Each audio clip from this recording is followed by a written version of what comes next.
how they are going to settle the villagers of El Molo Bay village.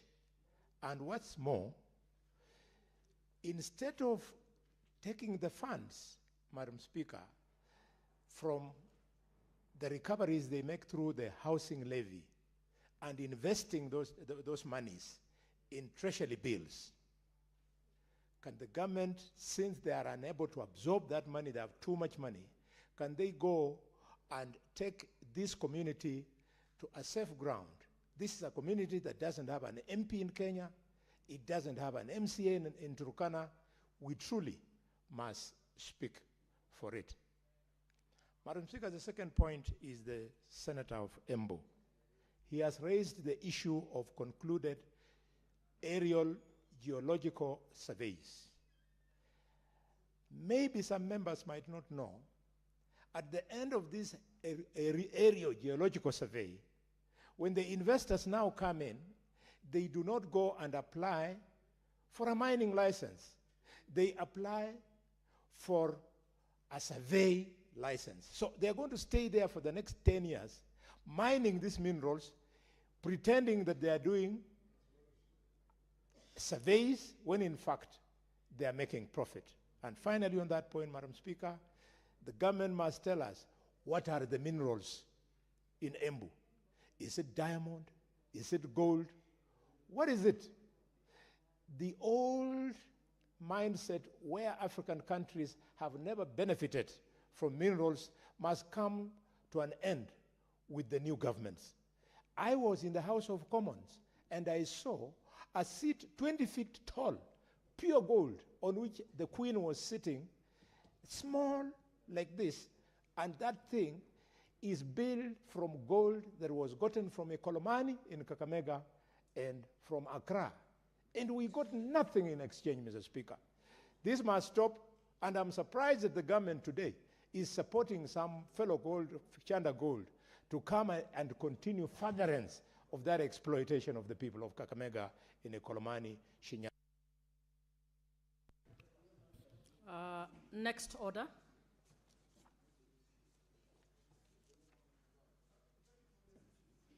Order number 8, the Equalization Fund Appropriation Bill, National Assembly Bill number 21 of 2025, first reading. Next order. A bill for an act of parliament to authorize the issue of a sum of money out of the Equalization Fund and its application towards the service of the year ending 30th June 2026 to appropriate that sum of certain public-based services and for connected purposes. Next order. Senator Khalwale, what's the point of order?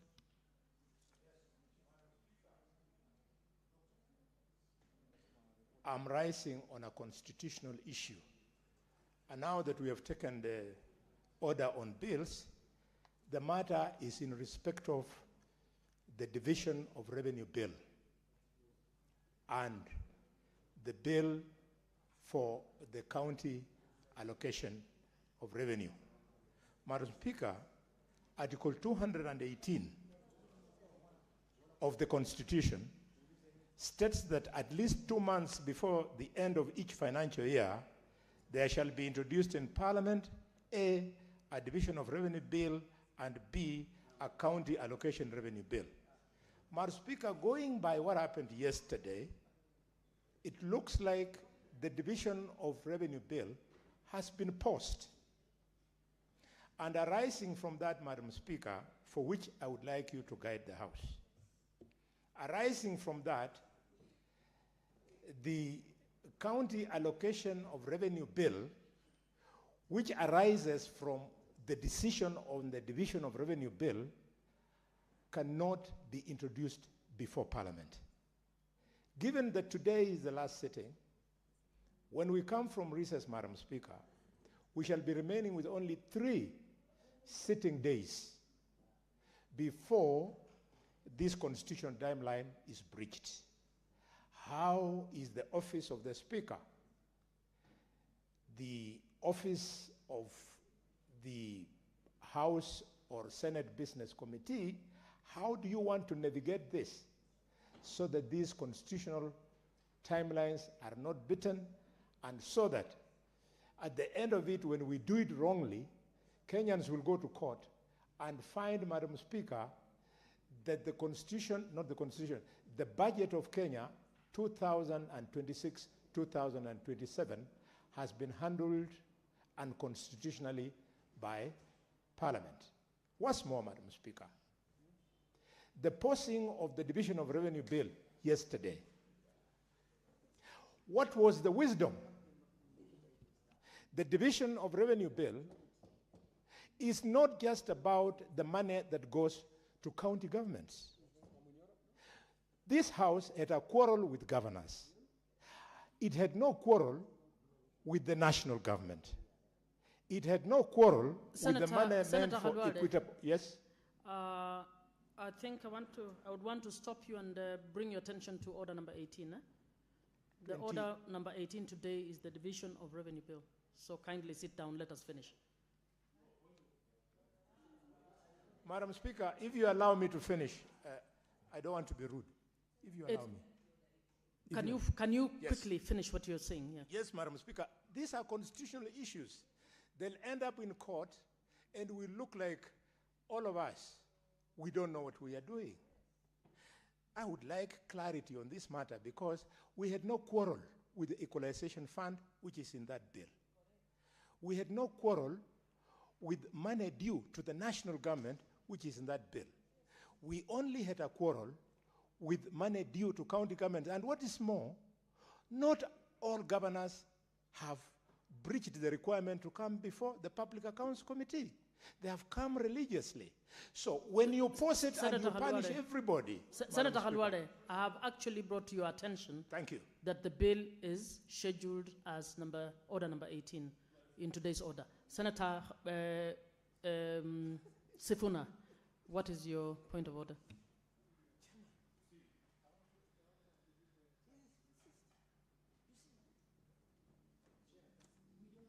Yes, Senator.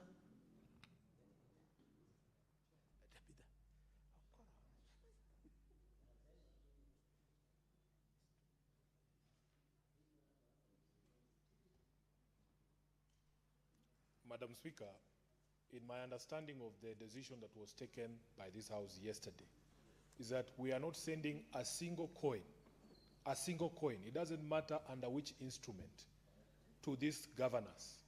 In fact, if you look at this Equalization Fund bill that has just been read for the first time, it has a schedule of 33 counties.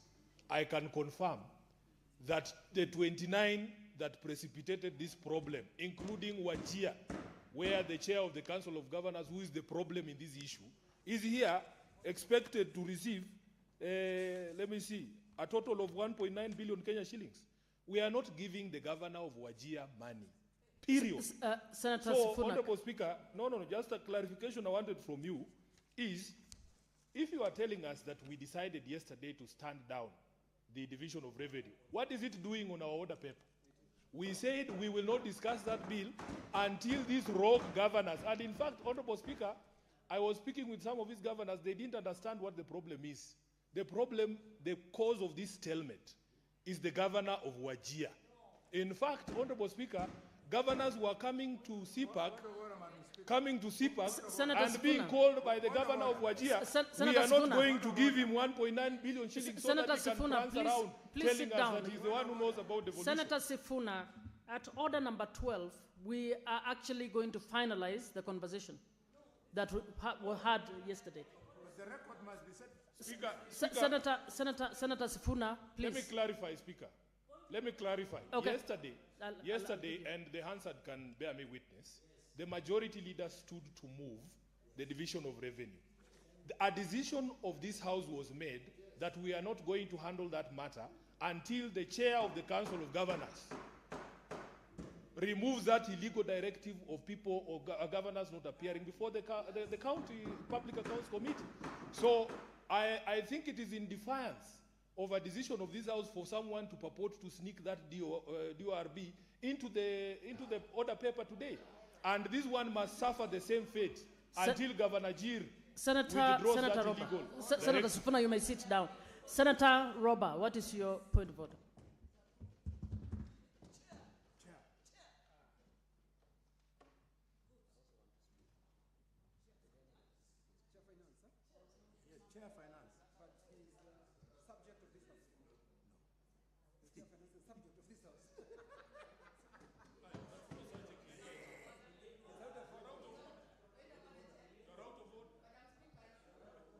Senator Robert, Chair, you are out of order. Can you go to the appropriate place and do? It has come. It has come. Thank you, Senator Robert. You may proceed.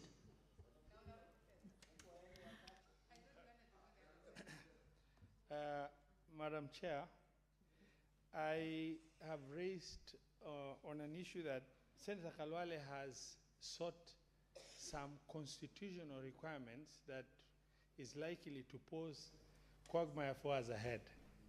He is not questioning other decisions that maybe the chamber has done. The issue he requires is guidance in line with Article 218 that requires the tabling and processing, at least 2 months before the end of each financial year, the division of revenue bill and county allocation of revenue bill, and the politics around the issue that is happening right now within the Senate and the county government.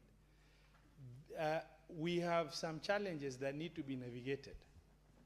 And the point here, Senator Sifuna, not that I'm addressing you through the chair, is the concerns here shared is taking cognizance of the provisions of these articles and the reality we're dealing with and the fact that we're going on recess. How do we legally navigate around it? And as a respected legislature, I did not expect you, my colleague, to stand and say, regardless of whether the Constitution says or the law says. That one, I believe, it shouldn't have come from you. The answer will indicate the same. The provisions are reality that is with us. The leadership of this House must navigate realistically around the constitutional requirements that are here. And we are not ignoring the decisions that has been made. And as the committee responsible on behalf of the House on these issues of constitutional deadlines, we need to be guided, as a House. How do you intend us to navigate around it? That is what Senator Kalwale asked. He did not delve into other issues. Let's just restrict ourselves. The constitutional requirements in the light of what's happening and the reality that we are going on recess. Senator Roba, you may have your seat, please. No, you can't have a point of order after a point of order. Senator Roba, we have adequate time. There is no danger of the constitutional timelines being violated if that bill is not passed today. So, and we have the motion passed by Olekina. During that conversation, a decision can be made whether to actually discuss order number 18 to step it down and when to step it down. I don't think there is a constitutional requirement that bill must pass today. So there is enough. You've raised, I think Senator Halwade has raised an important point. That important point will be handled by the House leadership. I don't think it has to be handled now. Yeah. So the next, Senator Onyonka, please. I suggest, okay.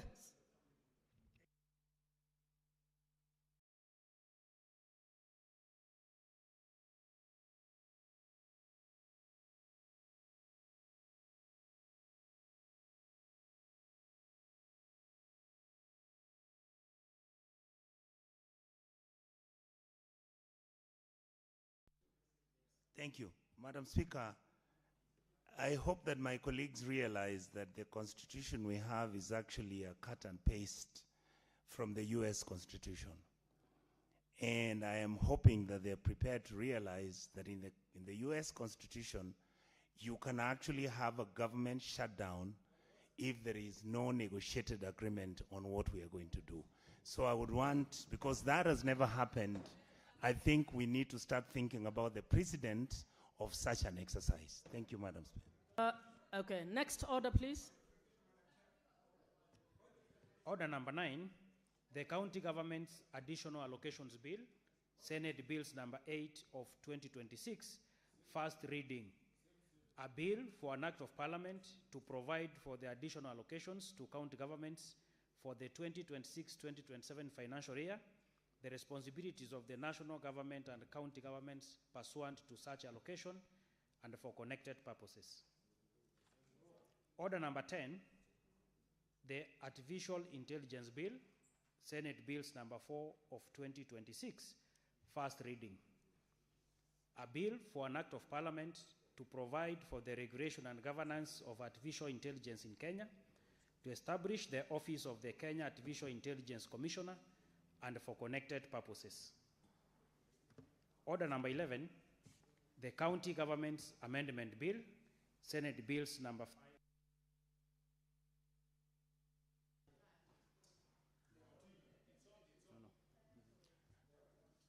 Order number 11, the County Government's Amendment Bill, Senate Bills number 5 of 2026, first reading.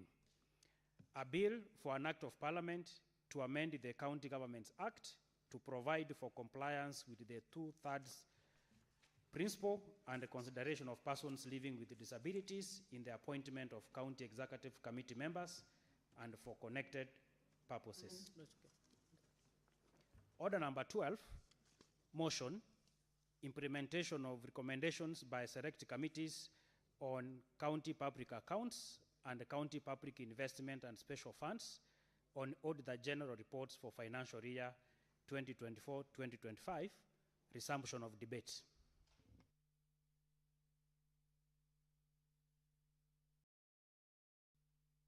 Senator Eddie Okech, you had 3 minutes left.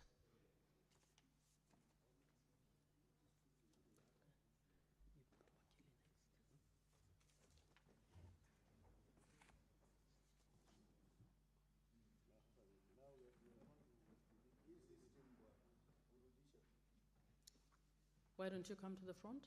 Oh, okay. It's not. It's okay. Proceed.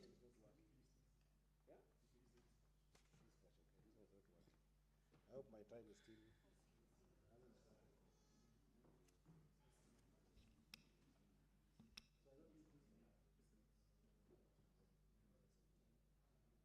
Please give him the mic.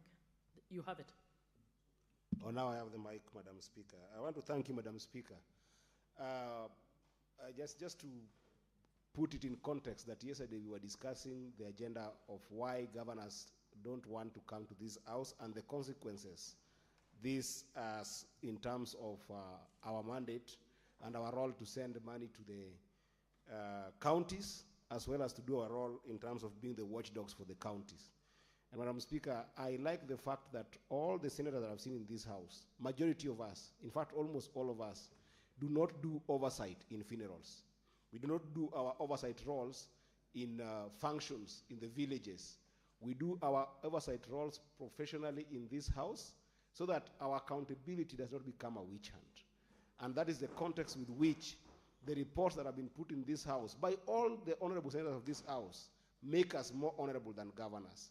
But that is not to say that we cannot be able to hold these governors accountable. And in that context, Madam Speaker, I was asking the people of Kenya yesterday that if the Auditor General, for instance, in the case of Migori County, has indicated the following, is it right that my governor would refuse to come before PAC in the pretext and in the context of COG saying that they cannot appear before this Senate? So, Madam Speaker, I was continuing by telling you that the Auditor General has indicated in her report that there is a laboratory that was supposed to build for a dispensary in Nyamekongoroto in Kuria. And the governor of Migori, with the executive, used 4.1 million shillings. And that money, in the best understanding of the auditor, did not do the job. I was asking my governor, Governor Ochila Yako, is it okay as a country that they don't appear before the Senate to answer this. Madam Speaker, further, there was a maternity ward. You know how our women have suffered in this country. In a place called Nyamotembe Dispensary. This also is in Kuria.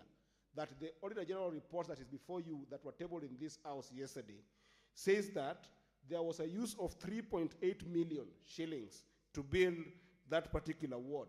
And the Auditor General went there, the money was used, but the ward was not built. I am asking the nation and the country, is it right for my governor not to appear before the committee of this house to answer to this money? Madam Speaker, there is a laboratory also for a healthcare center in Getabwanga Health Center in Kuria again, that the governor planned 1.5 million. And the Auditor General says the money was used and the ward was not built. The laboratory was not built. I am asking this honorable house and the nation, is it okay for the governor of Migori County not to appear to answer to this? Madam Speaker, I am still on the report before you in this house. There is a market shade in Gupimo that the governor spent 2.7 million and it paid some constructors, but the shade was not built according to the Auditor General. Your time is over. Senator Wakili, we have Just a malfunction. just 30 seconds. No, we have a malfunction. And we agreed yesterday, everybody's interested in speaking, so when your time is up, 30 seconds. allow the 30 others. seconds, just try okay, this out. finish with the 30 seconds, and Wakili, you'll be next. So I was just tying with that question on Gupimo market, that 2.7 million was lost. I'm still asking, is it fair for the governor to show up? And I want to say, Madam Speaker, the country must understand that the Senate is not witch-hunting the governors. We are taking a fiduciary responsibility and accountability path to all our governors, and they will not waste the people's money. We have decided as a Senate that we are coming for the governors to make sure that they account for all these monies. I thank you, Madam Speaker. Thank you, Senator.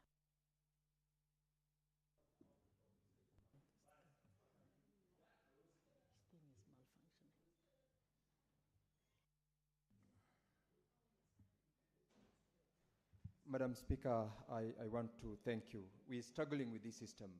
The other day, Madam Speaker, we had a concern raised before the House Business Committee on the malfunctioning of the system, and that is the experience that we have had from the time we started. But nonetheless, we have got important business to deal with. I want, Madam Speaker, to, from the very onset, thank the Senator from Narok for the motion that we are prosecuting. We did yesterday and today in terms of enhancing the oversight role of this House. And Madam Speaker, I do recall that previously we have equally prosecuted a motion that required all county governors to have any allocation to them as a first charge on pending bills paid out. That has never been implemented. Madam Speaker, they have refused to appear before this House. The drama that we experienced yesterday is that of a thief making every effort to paint the person trying to expose them as a wrong or on the wrong. Madam Speaker, a thief is a thief. Whether you've stolen diamond or whether you've stolen avocado seedlings that Professor Barchok of Bomet takes from Flocker Investments. So we need to call them by their names. And when the Auditor General gives us a report, I want to thank the committee for having proposed, and which we all support, that we adopt all the recommendations of those governors who appeared or who didn't appear before the committee for implementation. And some of them, Madam Speaker, taking pride on their appearance, including my governor, appearing before the committee to ask for an excuse and more time to go and explain and get documentation is not proper appearance, does not take away the responsibility that the Auditor General has given on the money stolen, and it still exposes the resources of our various county governments that have been stolen. And therefore, as a House, we must stand firm. And I want to agree with the rest of the colleagues here that we would have no business pushing for additional allocation or passing legislations that facilitate allocation of resources to these county governments when the same people who are supposed to account for the resources we have sent sees us as enemies of development. Immediately they get the resources.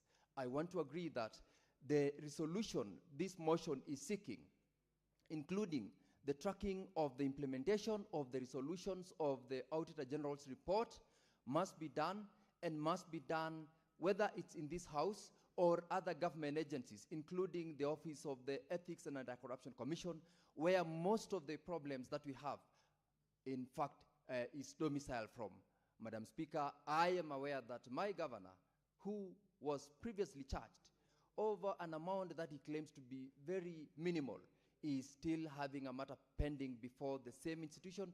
And we are saying that as a House, we must ensure that the collaboration mechanism that we put in place, whether in terms of fast tracking, whether in terms of calling out those officials who are delaying prosecution of these cases, whether it's the Ethics and Anti-Corruption Commission or the Office of the Director of Public Prosecution, we need to call them to order so that we kill this monster called corruption. As a House, we've done our bit in making sure that the resources are put in place, sent out to the county governments, but we are not seeing the services to the people. And when we call upon the governors to appear before the committees, they say we're embarrassing them. Colleagues here have said the documentations that are brought before the committee are the ones that embarrasses some of them, including some who would not even want to read. Some of them claiming they are unable to read merely because the statements that have been placed before the Auditor General, before the committee, do not make sense. And therefore, we say they must answer to the theft of public resources. Madam Speaker, it doesn't make sense. For example, from the Auditor General's report, in the county government of Bomet, Professor Barchok takes Kenya shillings 119 million for casual employees whose records are not available. This money is taken by heads of departments and are not paid out. A number of them, Madam Speaker, have gone to court complaining matters are pending in court, and over 119 million, as reported by the Auditor General, has been siphoned from the public coffers. Do they want us to keep quiet when such amount of money have been lost? Madam Speaker, we took oath of office to protect devolution. We took an oath of office to make sure that services to the public are done by those who are relevant, and we must call them out. It does not make sense, Madam Speaker, where irregular payments of over 1,454 officers amounting to 50 million are paid outside the IPPG system. We can't keep quiet when this money is paid out through IPPG system. That tells you this money is paid to ghost workers. The public are crying to be employed. We are crying to get our brothers and sisters, our sons and daughters who have gone to school to be employed, and they opt to pay outside the system because that is the only way they can siphon this money. Over and above that one, Madam Speaker, we have got the sailings which the Auditor General reported. As a matter of fact, the governor's residence, which had a sailing of 45 million Kenya shillings, right now the report indicates that over 100 million Kenya shillings have been spent in building a governor's residence. Over 8 years ago, over 100 million have been spent, and the structure is still in a dilapidated state. The contractor is not on site, and they want us to keep quiet. They want us to go out there and say we are politicizing. Madam Speaker, that will not happen. This House will do that which the Constitution requires them. Madam Speaker, there is a lot. We've got over 25 ward offices which have been undergoing construction for the last 15 years since devolution began, and every financial year allocations are being made. The projects are never getting completed. As we speak right now, they are all stalled projects. Out of 25 wards in Bomet County, I think there are only 3 that are complete but have not been utilized. We can't keep quiet when public resources are being abused. We cannot keep quiet when we are watching money being stolen. And I like the fact that this House decided that if you have failed to appear, let monies that are meant to go to those counties be stopped. Unfortunately, the public servers, but let us do this so that the public gets to know that we are not witch hunting on these governors. We're just telling them, be responsible because we have given you the resources. When Kenyans passed the Constitution in the Constitution 2010, they did not do it in order to devolve corruption. They did devolve governments, expecting the governments to serve the people at the lowest level of representation, but they did not anticipate theft at the lowest level. They didn't anticipate governors who will be in office and who do not want to be asked to account for the resources which are sent from the national government to the county governments. It doesn't make sense that we are struggling right now. Out of the allocations to our counties, 50 to 60% of them have become employment bureaus. The amount of resources that goes into recurrent expenditure is over 50%, and the amount that goes to development is less than what the Constitution provides. We must, Madam Speaker, speak out this. We must call out those governors, not only those who appeared before the committee, but all of them, because the Auditor General's report has got various issues raised and specific to a number of these counties, and we must call them to book, and we must tell them. If it's about, for example, what Senator Osotsi, the chairperson of CPIC, the Bomet Water Services Company, Sewerage Company, is not a going concern. Madam Speaker, we appeared before them, the CEO of that institution and the CEO for water confirmed that it is no longer a going concern. Unfortunately, over 100 million Kenya shillings has already been budgeted for, allocated, and employees have not been paid their salaries. For the last 2 years, remittances have not been remitted, whether to NHIF or NSSF, yet these resources have already been budgeted for, have been allocated, and have been taken, of course, to the relevant accounts. But unfortunately, the county government, the governor and his cronies are the ones who are taking away. Apart from that, Madam Speaker, the law on health. Bomet County is one such county where the governor has decided to pass a policy where all dispensaries that receives FIF resources remit back to the county government over 25% of the remittances. He appeared before the committee. He admitted that that was what they were doing and requested for more time to go and rectify. How can you rectify an illegality? These monies gets back to the county governors, and it is unknown what utilization that money is done. And therefore, they would not expect us to keep quiet when we are getting to know that these resources is going to individuals, is going to their friends, yet we don't have drugs in our dispensaries, employees have not been paid, the infrastructure in those dispensaries are terrible. Madam Speaker, there is a lot that we must speak about. ECD centers, where over 111 million Kenya shillings have been allocated and signed up with contractors, but a good number of them do not have documents of ownership. Where does 111 million go to, if not to the stomachs of this team? Where does over 115 million Kenya shillings that has been set aside for the purchase of the stadium? Yet we are aware that amount has not been paid.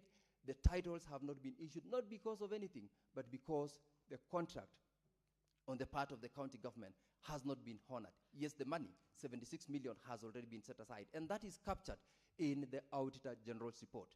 We therefore, Madam Speaker, cannot keep quiet and say we watch as they steal public resources. We must call them out, we must call them to order, and I support the motion that requires the Ethics and Anti-Corruption Commission, this House, the Director of Public Prosecution, as well as other government institutions to pass under the Chapter 6 of the Constitution that this team of thieves are not fit to hold any public office in future.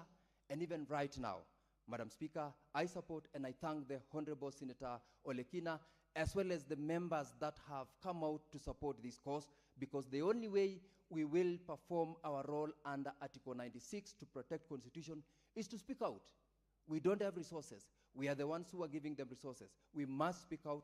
We must tell Kenyans, we must tell the residents of our various counties that we send resources, but they are stolen. We send resources and few people steal that money for their own benefit, and they must therefore be called out so that they know they are being watched, and Kenyans will not tolerate that as much as they are saying we are embarrassing them. We will continue embarrassing them in this house, in other places where we will. And lastly, allow me, Madam Speaker, to just quote for them the fact that they might be thinking they have the resources right now to protect themselves, whether in court, whether to pay for their way out, or get goons like the one who did yesterday here to protect himself here and in their places. Madam Speaker, Alex Hayes says, theft may give you a momentary advantage, but karma will ensure that you pay the price. Whether they will survive right now when they're in office, the law will catch up with them and they'll pay the price for stealing public resources. Madam Speaker, I support. Honorable Senators, we agreed yesterday that only those who had not spoken to the motion be given opportunity. So I'd like to ask those who have not spoken to be the ones to log in so that they are given the opportunity. Next person is Senator Khalwale. No, I've not spoken on this matter. Thank you, Madam Speaker. Madam Speaker, the people of Laikipia, the county represented by the distinguished Senator Kinyua, may they hear that I'm rising to speak to the pain that they are going through under the hands of these governors. Madam Speaker, I want to laud the attempt by the Senator of Narok to put another layer of emphasis on the fact that governors must be accountable. That's all that we are saying. Madam Speaker, we want members of the public. I've been following the discourse that has taken place from the drama which was there yesterday and now, and the members of the public, some of them are losing it. Forget about that drama. What we are talking about is accountability. Just like Parliament insists that the national executive should give the first charge on the consolidated fund for public debt, similarly, Senate is saying on pending bills, they should attract the first charge before governors make any other commitment on expenditure. And this is exactly what governors do not want. They want to run county governments like kiosks. They want to run them like personal accounts. They want to run them like the accounts they have opened for their children to pay their school fees, not caring where they get the money from that they put in the accounts that they've opened in the names of their children. We want to insist that governors must present themselves for oversight. And Madam Speaker, so that I do not lose track, let me appeal to the people of Kakamega. People of Kakamega understand the Public Accounts Committee. Governor Barasa is lucky I don't sit there. If I was sitting there, I would have added more oomph into what they did to him when he came and they found he had fallen short of the glory. People of Kakamega, why Governor Barasa should be forced and be frog-marched to Nairobi is for the following reasons. So that the people of Malaba can be told what happened to the 100 million that was in the account for construction of Tumbeni Dairy Factory, where we had 78 high-grade dairy cows. He should come and tell us what happened to the 100 million. He should come and tell us how did the animals drop from 78 to today 17 animals. These people come in the night, some agents of the governor, and they walk away with the cows belonging to the public. They are cattle thieves. They are cattle rustlers. This is what we want them to respond to. The people of Malaba want Governor Barasa to tell them what happened to the 250 million shillings that in the books indicates that it was put on the Butali Malecha road. The road is there looking like the bald head of Barasa. How I wish it was bald like mine. Mine is bald and smooth. Madam Speaker, the people of Mumias West and the people of Matungu want to hear Barasa explain what happened to the 400 million plus which he put for the construction of the road from Mumias town through Muiboma, through Matawa, through Lureko, all the way up in Dangalasia.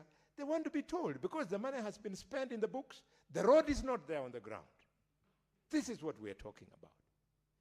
The people of Matungu want Barasa to tell the country what happened to the millions, hundreds of them, 600 million that he put for the construction of the road from Bulimbo, Harambe Market, to go and cross all the way to Malaha. They want to be told. Instead, the road is not there, apart from Senator Sifuna, 3.5 kilometers to the governor's gate. And the 600 million shillings is gone. This is what the Public Accounts Committee is talking about. You must you must forgive young Sifuna and young Okech for being energetic and moving the way they moved yesterday. It was the collective anger. The collective anger of this house. It was not that they wanted to assault Governor Lelit. No.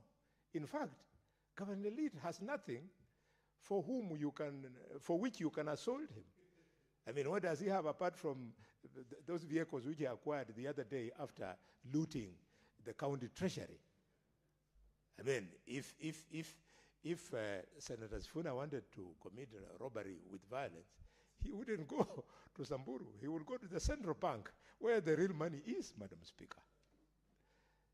Nobody should sympathize with these people. We must insist that accountability must be the order of the day. What's more, Madam Speaker, I want to appeal to the people of Shinyalu watching these proceedings that the reason why Governor Barasa must be brought here is to explain why today Shiamahubu Hospital, despite the hundreds of million shillings that have been pumped into it, 4 years since Governor Barasa went into office, they are yet to open the gates. And the money has been spent. The people of Ekolomani must bear with us and support us for marching Barasa to this place, because they want to be told the 120 million that was there for completion of the section from Eregi to cross River Lukose so as to come to Bushiangala to do that bridge, where the money went to. It is what we are talking about. And we are not about to keep quiet. If we don't do this, then the drama that the governor of Nairobi was trying to bring here, and I'm glad that Senator Sifuna, you were spot on. When you were contributing on that debate, you came with the report of the Auditor General. You were reading it out for the people of Nairobi to realize that it was nothing personal. You know, recently, because Sifuna has become Sisi Sifuna, people think he's doing things for other reasons. No. He is discharging on this one his mandate. Whether he's a two-term or one-term person is not the issue. The issue is about accountability. Mr. Speaker, the way you're looking at me is like it's a crime to say two-term. The people who are saying two-term, they are saying they want President Ruto to continue in office. And those who are saying one-term, we are saying he has fallen short of performance, and therefore he should be relieved of the burden.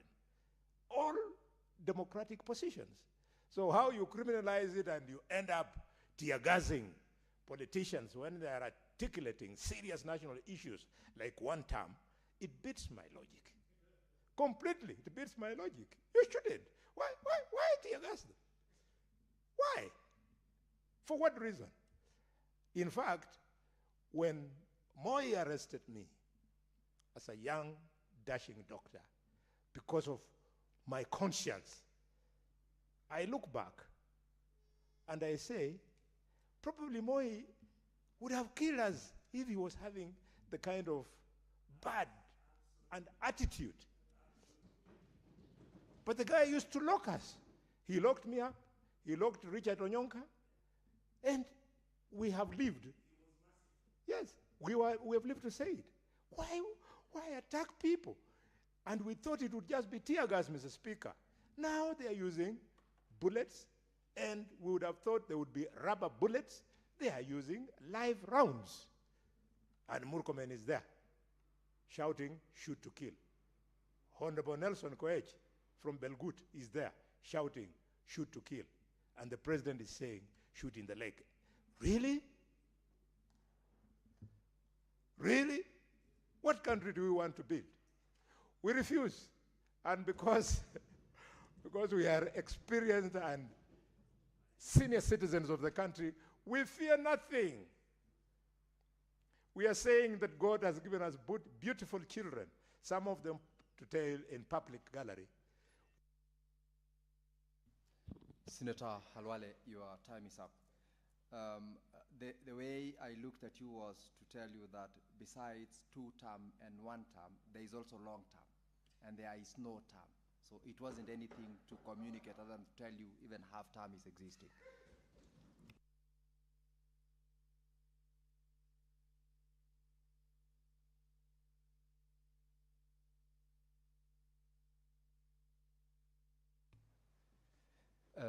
Thank you, Senator Halwale. I'll ask Senator Muma to give her contributions. Thank you. Thank you, Speaker, for the opportunity to speak to this motion. And thank you, Senator Ledama, for moving this motion, which I support, and with amendments. I don't know whether we can amend.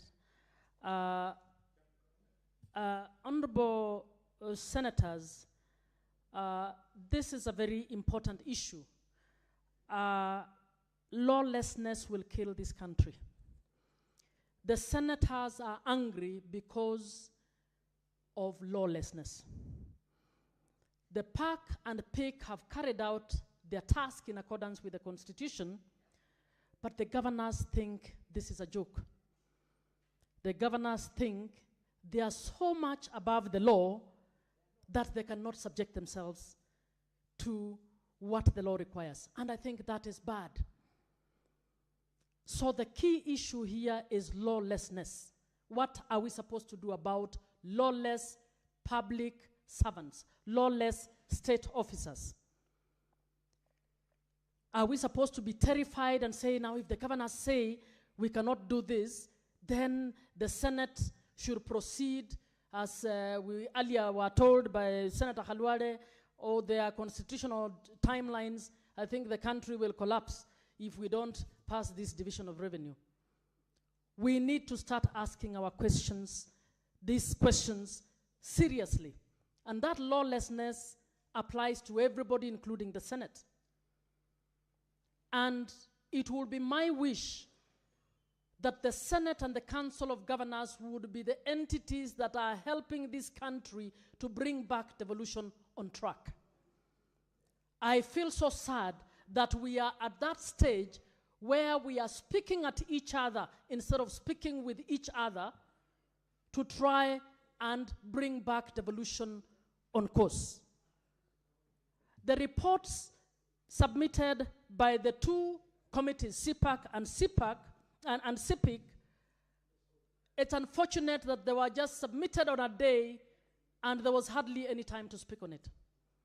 If you ask me, Honorable Speaker, this House should have had ample time, possibly a whole week of conversation discussing the reports for the 29 counties that have whose governors have refused to appear before the committees.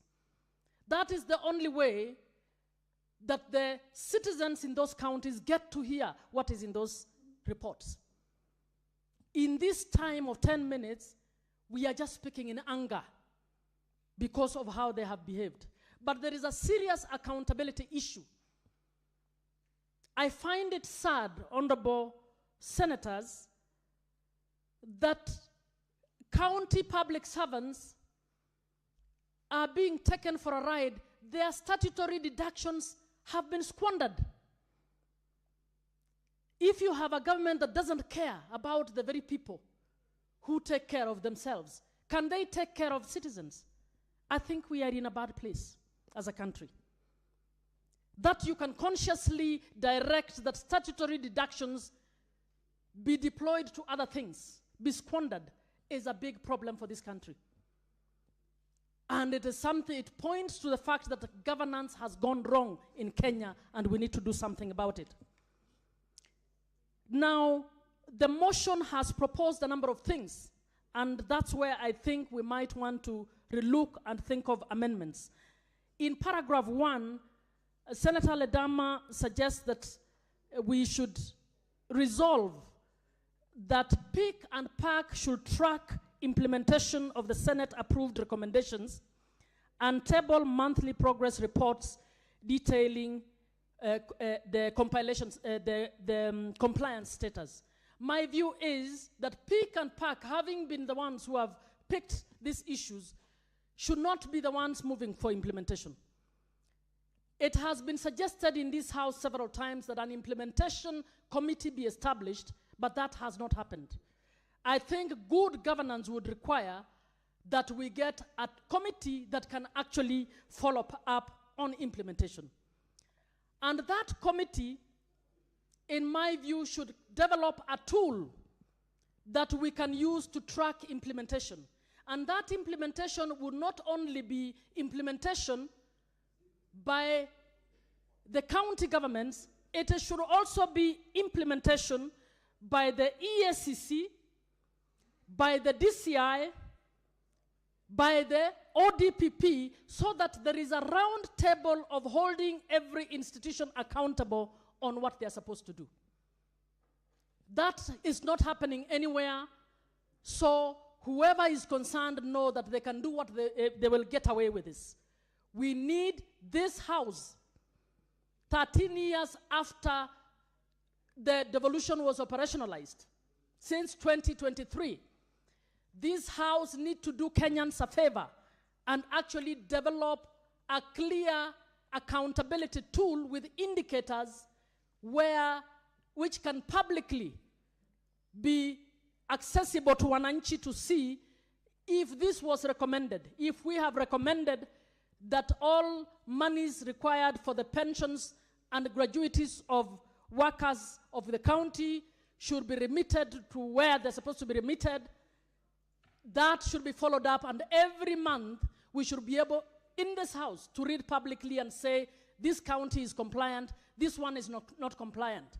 But we are not doing anything about it. We only vent for that moment when we are angry, and nothing happens around that. Honorable Speaker, PIC and PAC work on the basis of the reports of the Auditor General.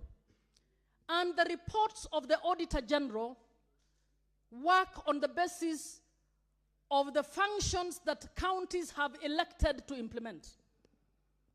Honorable Speaker, I sit in the Committee on Education, and I would want to inform this House that there are some functions that governors are doing nothing about.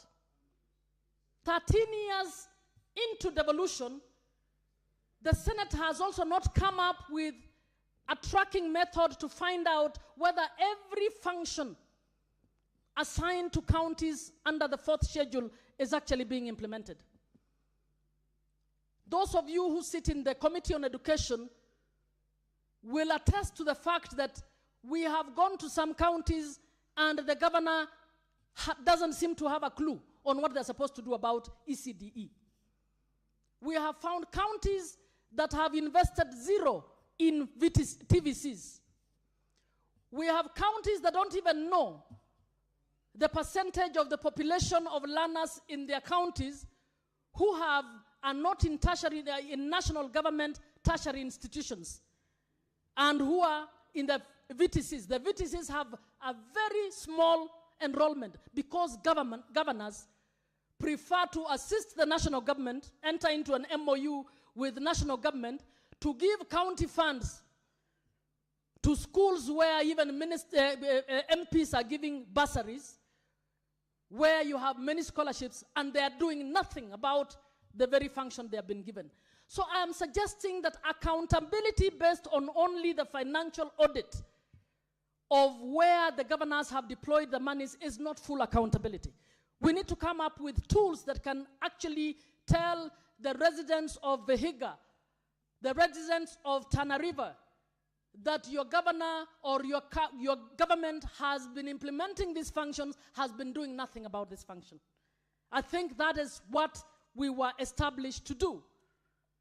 So as I finalize, I'm requesting that we find a way of getting the two entities to get back to business in accordance with the law. And I'm calling on Council of Governors to be humble enough to actually start appearing before this, the park and the pig. You have no legal mandate to pass a resolution that you cannot appear. Please submit all the evidence you have against any senator and get that senator investigated. You cannot stop accountability of the funds that you're doing because you don't like the face of a particular senator or you don't like being called out in public. I want to request that the House leadership reaches out to the House leadership, to the leadership of the COG, so that we do what is right in accordance with the Constitution and the laws of this country. I thank you, Mr. Speaker. Senator Sifuna.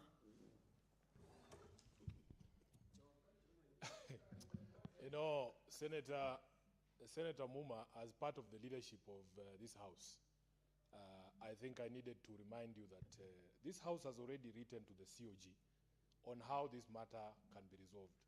Speaker, if you remember, before we went to Nakuru, the Speaker of this House issued a communication and said, yes, we can have conversations, but we cannot suspend constitutional imperatives. You continue appearing before the committee, and once that is done, in fact, a date was set. But I am telling you, Speaker, as I was saying earlier, this entire problem is a pointer to the total collapse of leadership at the COG. It is the chairperson of the COG who, would you believe it, Speaker, a member of the council, like a governor, would appear in parliament buildings, there where we hold our meetings, ready to appear before the Public Accounts Committee. And she is being called and threatened by the chair of the COG to leave the premises of parliament. I want to tell the country, the problem is the chair of the COG, Governor Jir. And I am ashamed because he's a member of ODM. As his SG, I am very ashamed of the governor of Wajir. Speaker, I want to assure Senator Khalwale that I personally don't mind being criticized for the work that I do. My late boss, the Honorable Raila Odinga, there was one thing he kept telling me, is that Sifuna, you must grow a thick skin. He was one of the most insulted person. Out of the 7 newspapers that are printed in a week, 4 would have his name on the headline. Some abusing him, some praising him. So it comes with the territory. I don't have any issue being criticized. And you can also not threaten Sifuna. I have heard the governor of Samburu saying he's ready to face me. I am still a member of the County Public Accounts Committee. The duel that people want to see is not a physical duel. It is for you to come before the Public Accounts Committee and answer the questions that we as a Senate are going to ask you to answer. Mr. Speaker, we have just of late, this is a very recent development that the Senate has suddenly become a bad place. When we came to this House, in fact, it is this 4th Senate, Honorable Speaker, that for the first time pushed the amount of money that goes to counties under the shareable revenue across the 400 billion threshold. It had never been done. It is us. Mr. Speaker, When these governors want things, they look for us to be able to push for them. I was again embarrassed to see the COG sitting in this chamber before our finance committee chaired by Senator Roba, coming to tell us to help them to push what the national government has proposed in this financial year from 420 to 450. In fact, Speaker, if you have noticed, these days I don't even talk about that 450 billion that I used to sing every day in that expired MOU. Because I'm asking myself, 450 billion to go to Governor Jir, 450 billion to go to Governor Jir, and these other governors who are buying supplements for wild animals. I am conflicted because I swore an oath to defend counties and their governments, but not these ones. Not these ones, Honorable Speaker.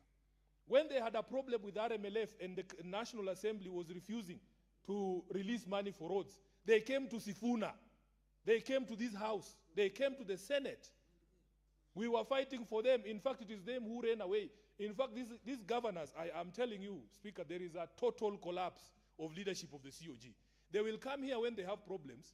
We agree that because we are the devolution family, we will fight this fight together. When they are called somewhere behind the tent there, you hear, oh, they have reached an agreement with the National Assembly or with the state. They abandon the fight, Mr. Speaker. And then they leave the senators hanging there. Speaker, it is this house, it is the Committee of the Public Accounts Committee that wrote off 16 billion Kenya shillings in pending bills from Nairobi County books. We sat down with the then Minister for Treasury at the onset of this house and the Comptroller of State House, and we told them in no uncertain terms that the bills that were incurred by NMS were not going to be paid by the county government of Nairobi. That was the Senate. That was Sifuna. That was the County Public Accounts Committee, Honorable Speaker.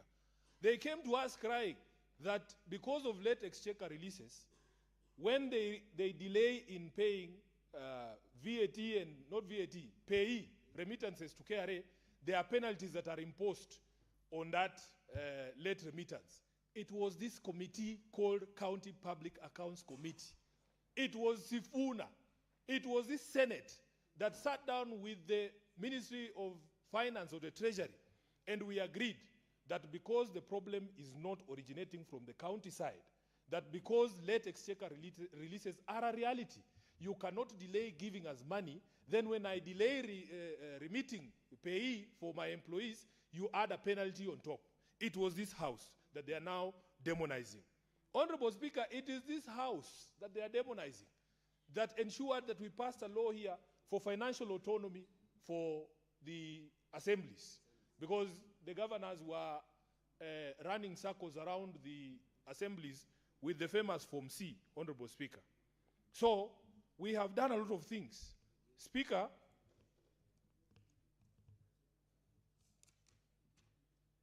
there was the other one of, I think it was for shareable revenue. I've addressed that. There was a question of late exchequer releases. Speaker, whenever there is a delay, you will hear the national government saying, we are up to date. And yet the governors come to our committee and tell us, no, we are behind 3 months. This is the question. How is it possible that they only come to us when they want things? That we are only good people when we are pursuing what they consider their interests. But now, because we want to ask for accountability for the same amount that we fight for, they are demonizing us. Speaker, we were convinced this last financial year by the so-called small counties. Yeah. I remember the small counties like Lamu and the others, and Viga, and they came together and told us that we need to introduce in the new formula an affirmative action amount. The only governor from those 13 counties who has appeared before us and actually has said thank you for the fight for devolution is the governor for Nyandarua. He is the only one. He is the only one. These other ones continue to insult us. Even up to today, they are still calling us names, Honorable Speaker. So we have told them that because we are also politicians, we can throw down. You know, these suits, Honorable Speaker, they are just clothes. We can remove them and just wear magwanda rasmi ya vita. Nobody should think that because Sifuna wears a suit every day, that in certain circumstances, if need be, I cannot throw around. I mean, they should not threaten us. So, what we were objecting to yesterday, and I want the country to understand this, you have a governor who you have given resources. The Constitution requires him to come and account for those resources. You have invited him once. You have invited him twice. You have invited him 3 times. You have issued summons to him. You have actually sent the police to look for him. He has refused to appear before the County Public Accounts Committee and before the Senate. Then he comes to the Senate to create content for his TikTok out here. And yet there is a live court, a live matter before the committee and a live arrest warrant. As a lawyer, I am telling you, as a lawyer, Mr. Speaker, I know you are my classmate. You know that it is the responsibility of everyone. If you know there is a thief who the chief is looking for, even in the village there, chief has put a notice saying, if you see this gentleman, you tell him we're looking for him. And then he comes and prances around here with a battery of journalists at making content for his Facebook page. I mean, you expect us to sit here and just also, I'ma send him some likes. It is not possible. It is not possible. So Governor Lelit, you know where to find me. I am a member still of the Public Accounts Committee. And the questions that I have for you, you must answer. You must answer. You can't threaten me with anything. Yeah? I am doing my job like constitutionally, the job that I was given to do under the Constitution, and you cannot threaten anyone. I am available. I am available. We are going to do a schedule, Honorable Speaker, as we told this House, for the meetings of a Public Accounts Committee in accordance with this motion that has required us, Honorable Speaker, to enforce fiduciary accountability by resummoning non-compliant county governors, recommending sanctions for defiance, including budget withholding, which we are already doing, and escalating and resolve cases to the Control of Budget, Ethics and Anti-Corruption Commission or Director of Public Prosecutions as appropriate. We are prepared to do that job, whether you jump up, whether you run away. We will. The law. Senator Sifuna, your time is up.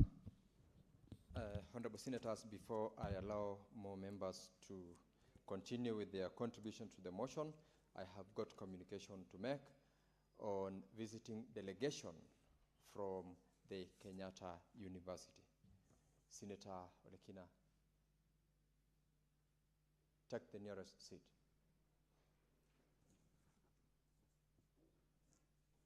Thank you. Honorable Senators, I would like to acknowledge the presence in the Speaker's Gallery this afternoon, visiting delegation from the Kenyatta University. The delegation comprises 33 students who are visiting the Senate for an academic tour. On behalf of the Senate and on my own behalf, I extend a warm welcome to the delegation and wish them a fruitful learning in the Senate. And I thank you. This delegation, I'm notified, are from the great county of Homa Bay. I cannot see the representation from Homa Bay. Senator Kajwang is not in the house, as well as Senator Beatrice, but Senator Okech, being the neighbor, I'll give you in under 1 minute to welcome the delegation from Kenyatta University.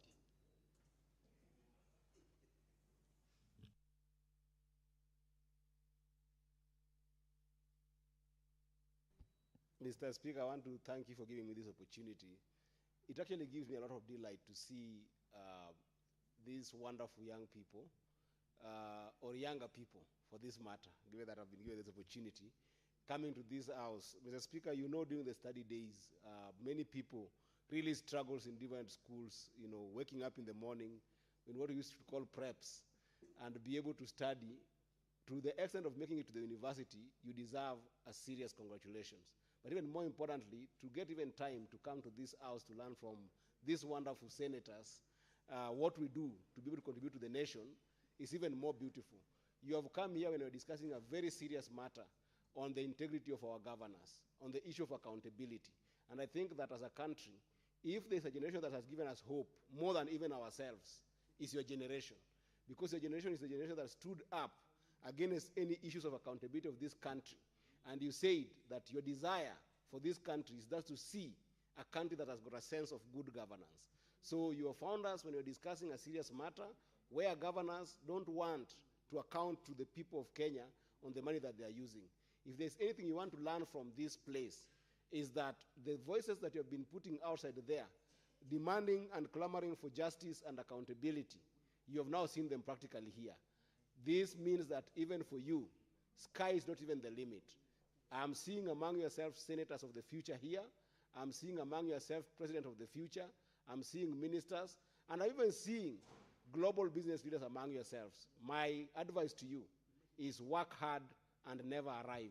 Because what you're seeing here, you are the future leaders for our country, and you'll do better than us for sure. When we leave here, I would definitely want to come and have a chat with you guys. And because the House, you can see my leaders are here. The two leaders, Senator Ledama is here, who is my whip, and his deputy, Senator Sifuna.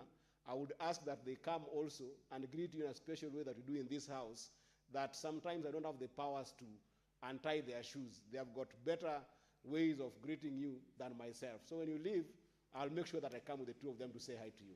I thank you, Mr. Speaker. Order, members. And Senator Eddie, you have caused the guests in the House to do what is not supposed to be done in chambers, clapping their hands. Senator Joyce Korir, it's your turn.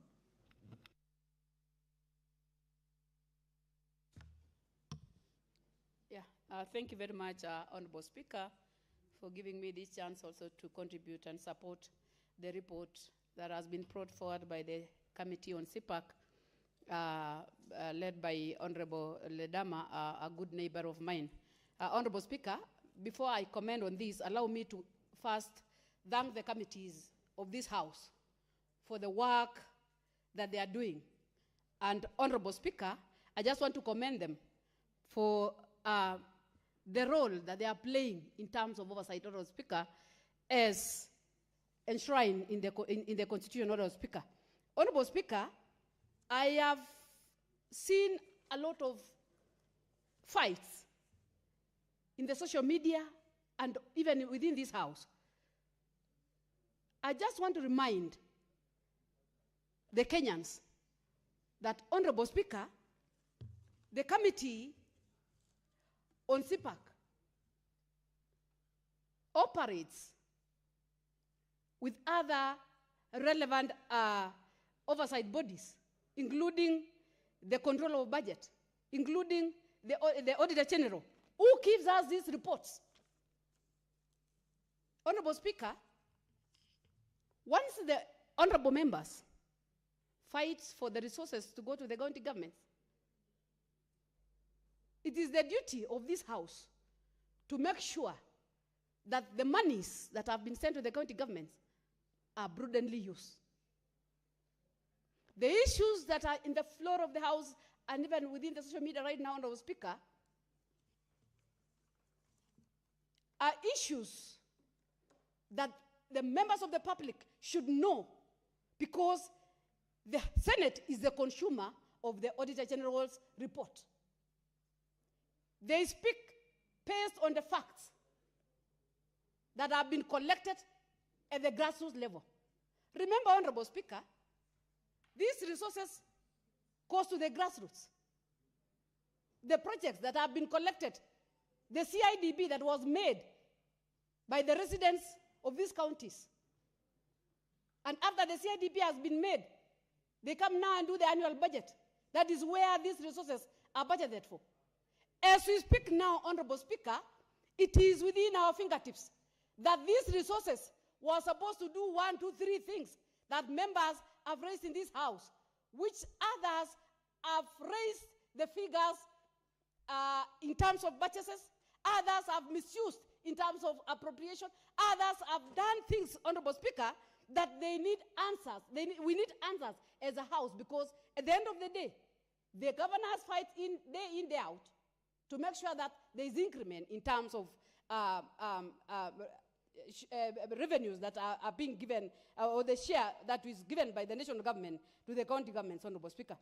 Honorable Speaker, the 29 counties that have not that have refused to appear before the committee. I want to say, Honorable Speaker, this is a constitutional issue, that it is always duty of each and every county to appear and respond to the issues, not issues that has been raised by the Senate, but the issues that has been raised by the Auditor General. Remember, Honorable Speaker, the fight that we are fighting is the monies that are meant to equip the hospitals, the monies that are meant to pay the workers that are working for these governors, the monies that are meant to do the roads, the monies that are meant, name it, Honorable Speaker. But because of the misuse by the relevant governors that have been mentioned, the 29 counties, and they have gone ahead to make sure that they don't want to appear before this house to answer these questions, because these are questions that we are raising on behalf of our counties, on behalf of our residents, on behalf of the Kenyans. Honorable Speaker, I also want to say this, that a number of amendments have been raised by the honorable members. But I want to ask this honorable house, how far have we gone since the inception of these county governments in terms of making sure that we put them to toss in responding to these issues that have been raised by the controller of budget or the auditor general? Honorable Speaker, the auditor has been raising this question. It has been deliberated in this floor of the house. It has been given to the relevant bodies, the bodies that collaborate with the Senate in terms of oversight. But as we speak now, Honorable Speaker, there is none that has been responded to. I hope the clerks are not messing up me with the time. I'm also very observant, because you need to tell me how many minutes I've spoken. So don't do your things. Honorable Speaker, I want to say, Senator Joyce. Yeah? This system counts on time. So I understand. You don't have to worry about Yeah. anything that's happening. The clerks are doing their job. You still have got 4 minutes and 4 seconds to conclude your submissions. Thank you, Honorable Speaker. I just wanted to remind them. Sometimes, yeah. Honorable Speaker, I want to say that there are a number of cases that have been raised since the inception of the county governments. They have been raised with the EACC. They have been raised with the control of budget. They have been raised with the DPP. We also need to get the report as to where, to get the report on the answers pertaining the issues that were raised since the inceptions of this county government. Because, Honorable Speaker, we will be debating these things day in, day out, without relevant answers, Honorable Speaker. We need to get this. We need to move from here, Honorable Speaker. Say that is not we are just debating because it's a debate. We are not in any competition with the governors. What we are saying is the monies that the Senate is fighting for, the monies that the national government is trying to raise, the monies that are being taxed from the citizens of this country must be put to use prudently. That is the issue, Honorable Speaker. So we will need to know, Honorable Speaker, despite the fact that the committee has recommended that the relevant bodies should take lead in terms of making sure that they assist us with these rogue governors, we also need to get the reports that has been raised from the inception of these county governments, how far they have been answered, who has been apprehended, how many resources have been returned back to those relevant counties which have been misused, Honorable Speaker. So, Honorable Speaker, I don't want to say much, but I just want to say that we have enough statutory instruments that are supposed to guide us as a house, that are supposed to guide our governors, that are supposed to guide the residents of this country in terms of making sure that their monies are put to use prudently, Honorable Speaker. That is supposed to guide this house in terms of their oversight role, Honorable Speaker. So I just want to say that I commend the committee in terms of the way they are doing their things. It is their mandate. I don't want to read their mandate in the standing orders. It's known that it is their work.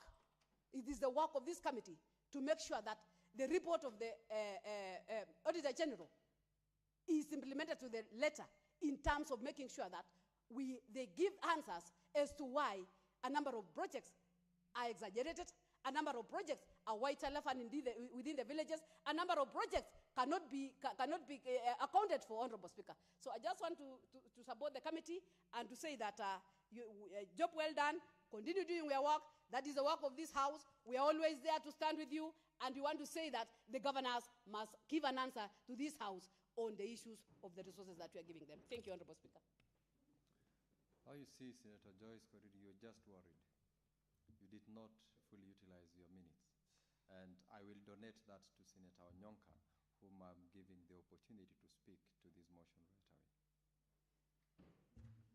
Mr. Speaker, I want to say very sincerely that, first of all, before I say anything, I would like to request to move a motion to amend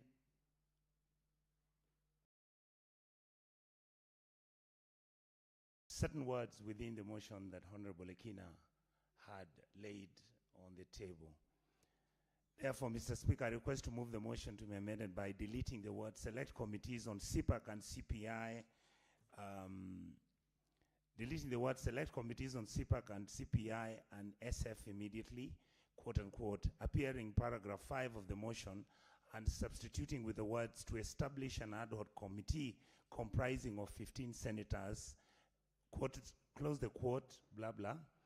And number 2, or B, Mr. Speaker, inserting a new resolution after the resolution listed in number 4 to, quote, submit a final report to the Senate within 90 days from its establishment. Mr. Speaker, it is a very interesting day for me today. At a personal level, it's really something that I kind of been wanting to have an opportunity to discuss. And Mr. Speaker, I want to say that I have looked at the audited accounts of Kisii County. And that is the county that I represent. And some of the things you see in the Kisii County report, they're just astounding as they are shocking. And I know that this is not just happening within Kisii County. Apparently, Mr. Speaker, all governors, once they take over power, they behave the same. And I have been really observing what they do. Number 1, they make sure they look for a way to control the members of the county assembly.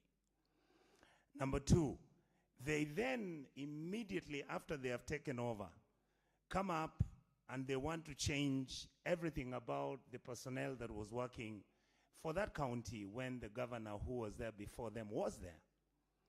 And that goes into some of them deliberately trying to disband the Public Service Board, some of them doing cross-transferred, even some of the individuals within the county system, whether it's health, whether it's road construction, and even if these people were trained and they received executive training so that they could produce the results were expected, they're immediately transferred because they are not behaving nicely. Mr. Speaker, if you look at all our county governments, none of them has ever done, and I would like to see which one has, and I will give them recommendations for an A. Many of the county governments, close to, out of the 47, close to 40 have never done a biometric registration exercise to know the total number of workers in the county system who are either permanent and pensionable or temporary workers.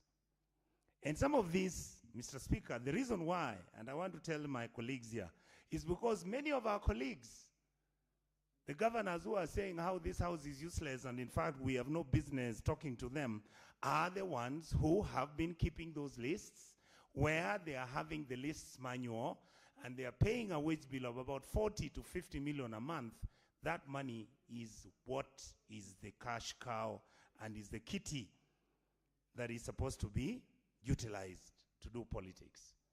Mr. Speaker, when you look at the way our governors behave, immediately a governor is elected, the pending bills that existed, they disregard all of them and begin to bring companies that were working, that are owned by their friends, and these companies are the ones that are given work. And as a result, they have thrown away the first in, first out policy which used to be there in government employment and government payments. And right now, it is whoever that knows the executive who is paid first. And those are the people who receive the best jobs in the county governments. As a result, like in Kisii County, our pending bills, when I was elected 4 years ago, were actually 1.2 billion. Up to now, close to 700, 800 million has been paid out as pending bills money. But Kisii again has incurred an extra pending bill of 1 billion shillings. So these are the issues that I think we need to talk about. You look at the own source revenue, how much money are county governments collecting? Why do counties don't want to have the same financial platform to run their taxes which they are collecting, like KRA does? In fact, some of them had wanted to use KRA. They don't. They must get a company which comes up and works, and that company is the one which kickbacks are exchanged, and that is where they share the money, Mr. Speaker. The truth and the reality is that now we are the highest taxers. We are the people who tax most our sick people. The FIF funds, which are supposed to be generated within our health facilities in our counties, which were never meant for profit making. Now, those funds are actually kept. Most of them are collected manually. Some very good counties have gone the electronic way, and we give them appreciation. We have seen what they are doing, but many of our friends in this sector are actually taking FIF funds, and they are the funds which they are mismanaging. Mr. Speaker, I will give you just 3 examples. A company comes to Kisii 3 years ago and is supposed to be doing the work of constructing the facilities that were supposed to be for industrial. There's a word we use, Mr. Speaker, I can't remember it right now. The company that was given that tender without any procurement was paid in advance 475 million. And the building that they were doing, Mr. Speaker, is on first, I think on second floor. And that building is supposed to be building the governor's office. The governor of Kisii already has an office. The county assembly were the ones missing a few blocks, maybe 1 block, and they would have most probably been fitted into those offices. We are at 450, and we are not done yet. Mr. Speaker, when you look at procurement laws, you gentlemen, you saw the other day, my governor brilliantly came out and displayed all those machines saying how he's going to do fantastic roads. The truth is, those machines, nobody knows who the owner is. The company that is supposed to do roads in my county, nobody knows who he is.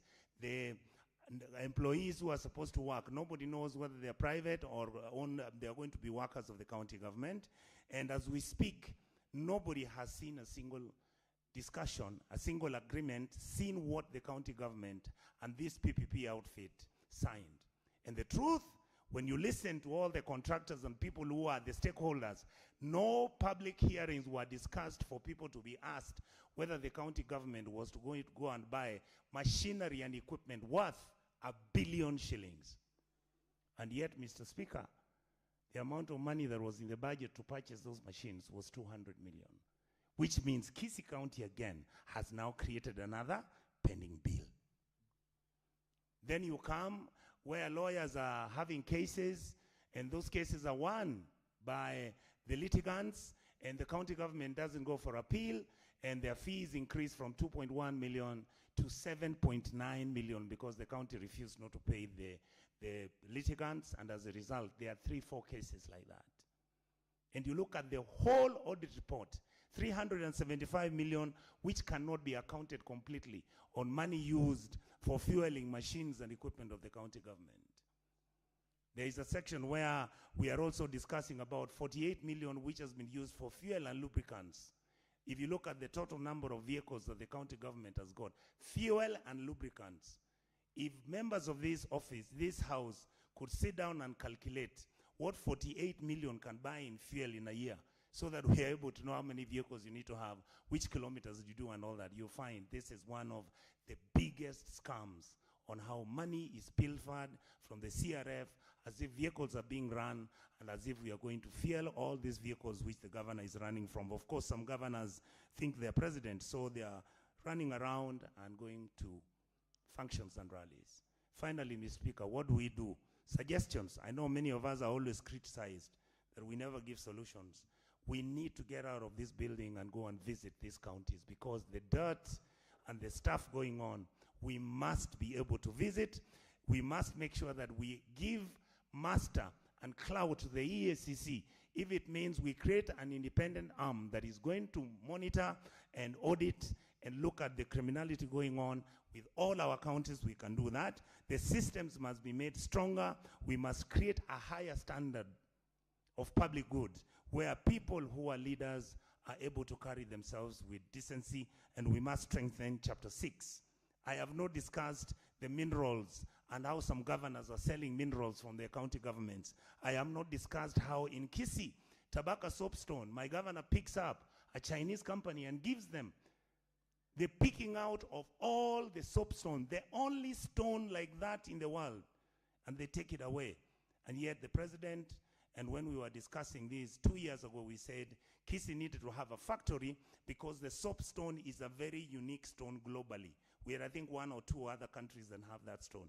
And yet, we sell that to the Chinese. We are cutting trees, Homa Bay, South Nyanza, and Kisii County, where the Chinese are crushing our timber, and they are picking it, putting it in trucks, and these trucks are sending the timber to China. Then it is brought to look like what we have here. You think the timber is natural, and yet it's just been doctored. And you know what? We are deforesting unbelievably. Soon, Kisii is going to become a desert. These are the issues. Our governors don't do public hearings. They don't consult anybody.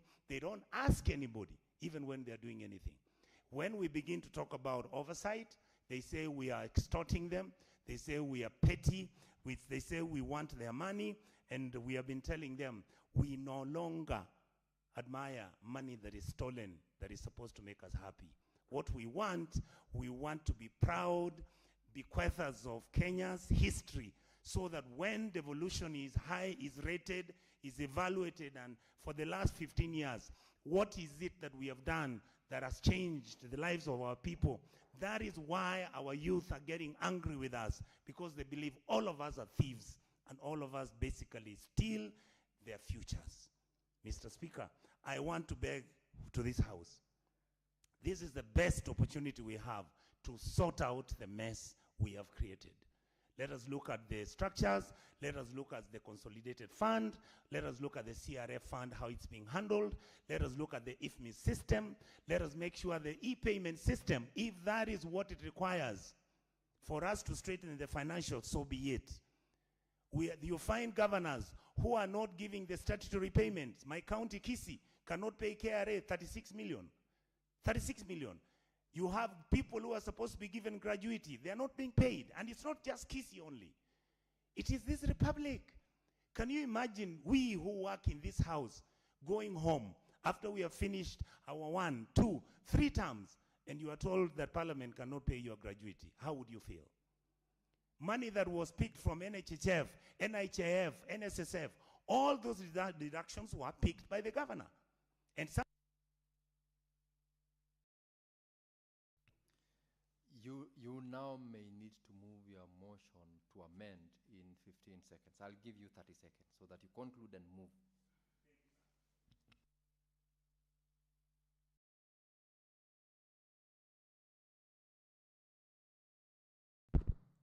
Mr. Speaker, I request to move the motion to amend by A, deleting the words select committees on CPAC and CPI and SF immediately, appearing in paragraph 5 of the motion, and substituting with the words to establish an ad hoc committee comprising of 15 senators. B, inserting a new resolution after the resolution listed on number 4, submit a final report to the Senate within 90 days of this establishment. To finalize, Mr. Speaker, you notice when one governor does something, everybody does it. They started packaging milk. Instead of them even having the audacity to buy the milk locally, they go and get powdered milk from Ukraine, some of it from China, which is fake, and that is what they're making milk, and they package the milk boxes on their colors and on their ugly pictures so that the children can love them as they die. This House has a responsibility to change that history, because I think we are better than many of these people think we are. I say thank you, Mr. Speaker. Who is seconding your proposal to amend the motion? Senator Onyonga, you are a seasoned legislator. You know what to do. You don't expect the chair to direct you exactly, even on that particular aspect of. I'm sorry, Mr. Speaker, I was emotional with myself. I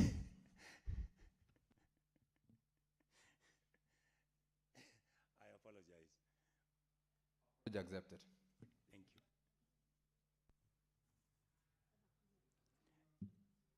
Ati? Senator Kinyua. Yeah, I therefore ask Senator Kinyua to second. I'm sorry about that. Senator Kinyua.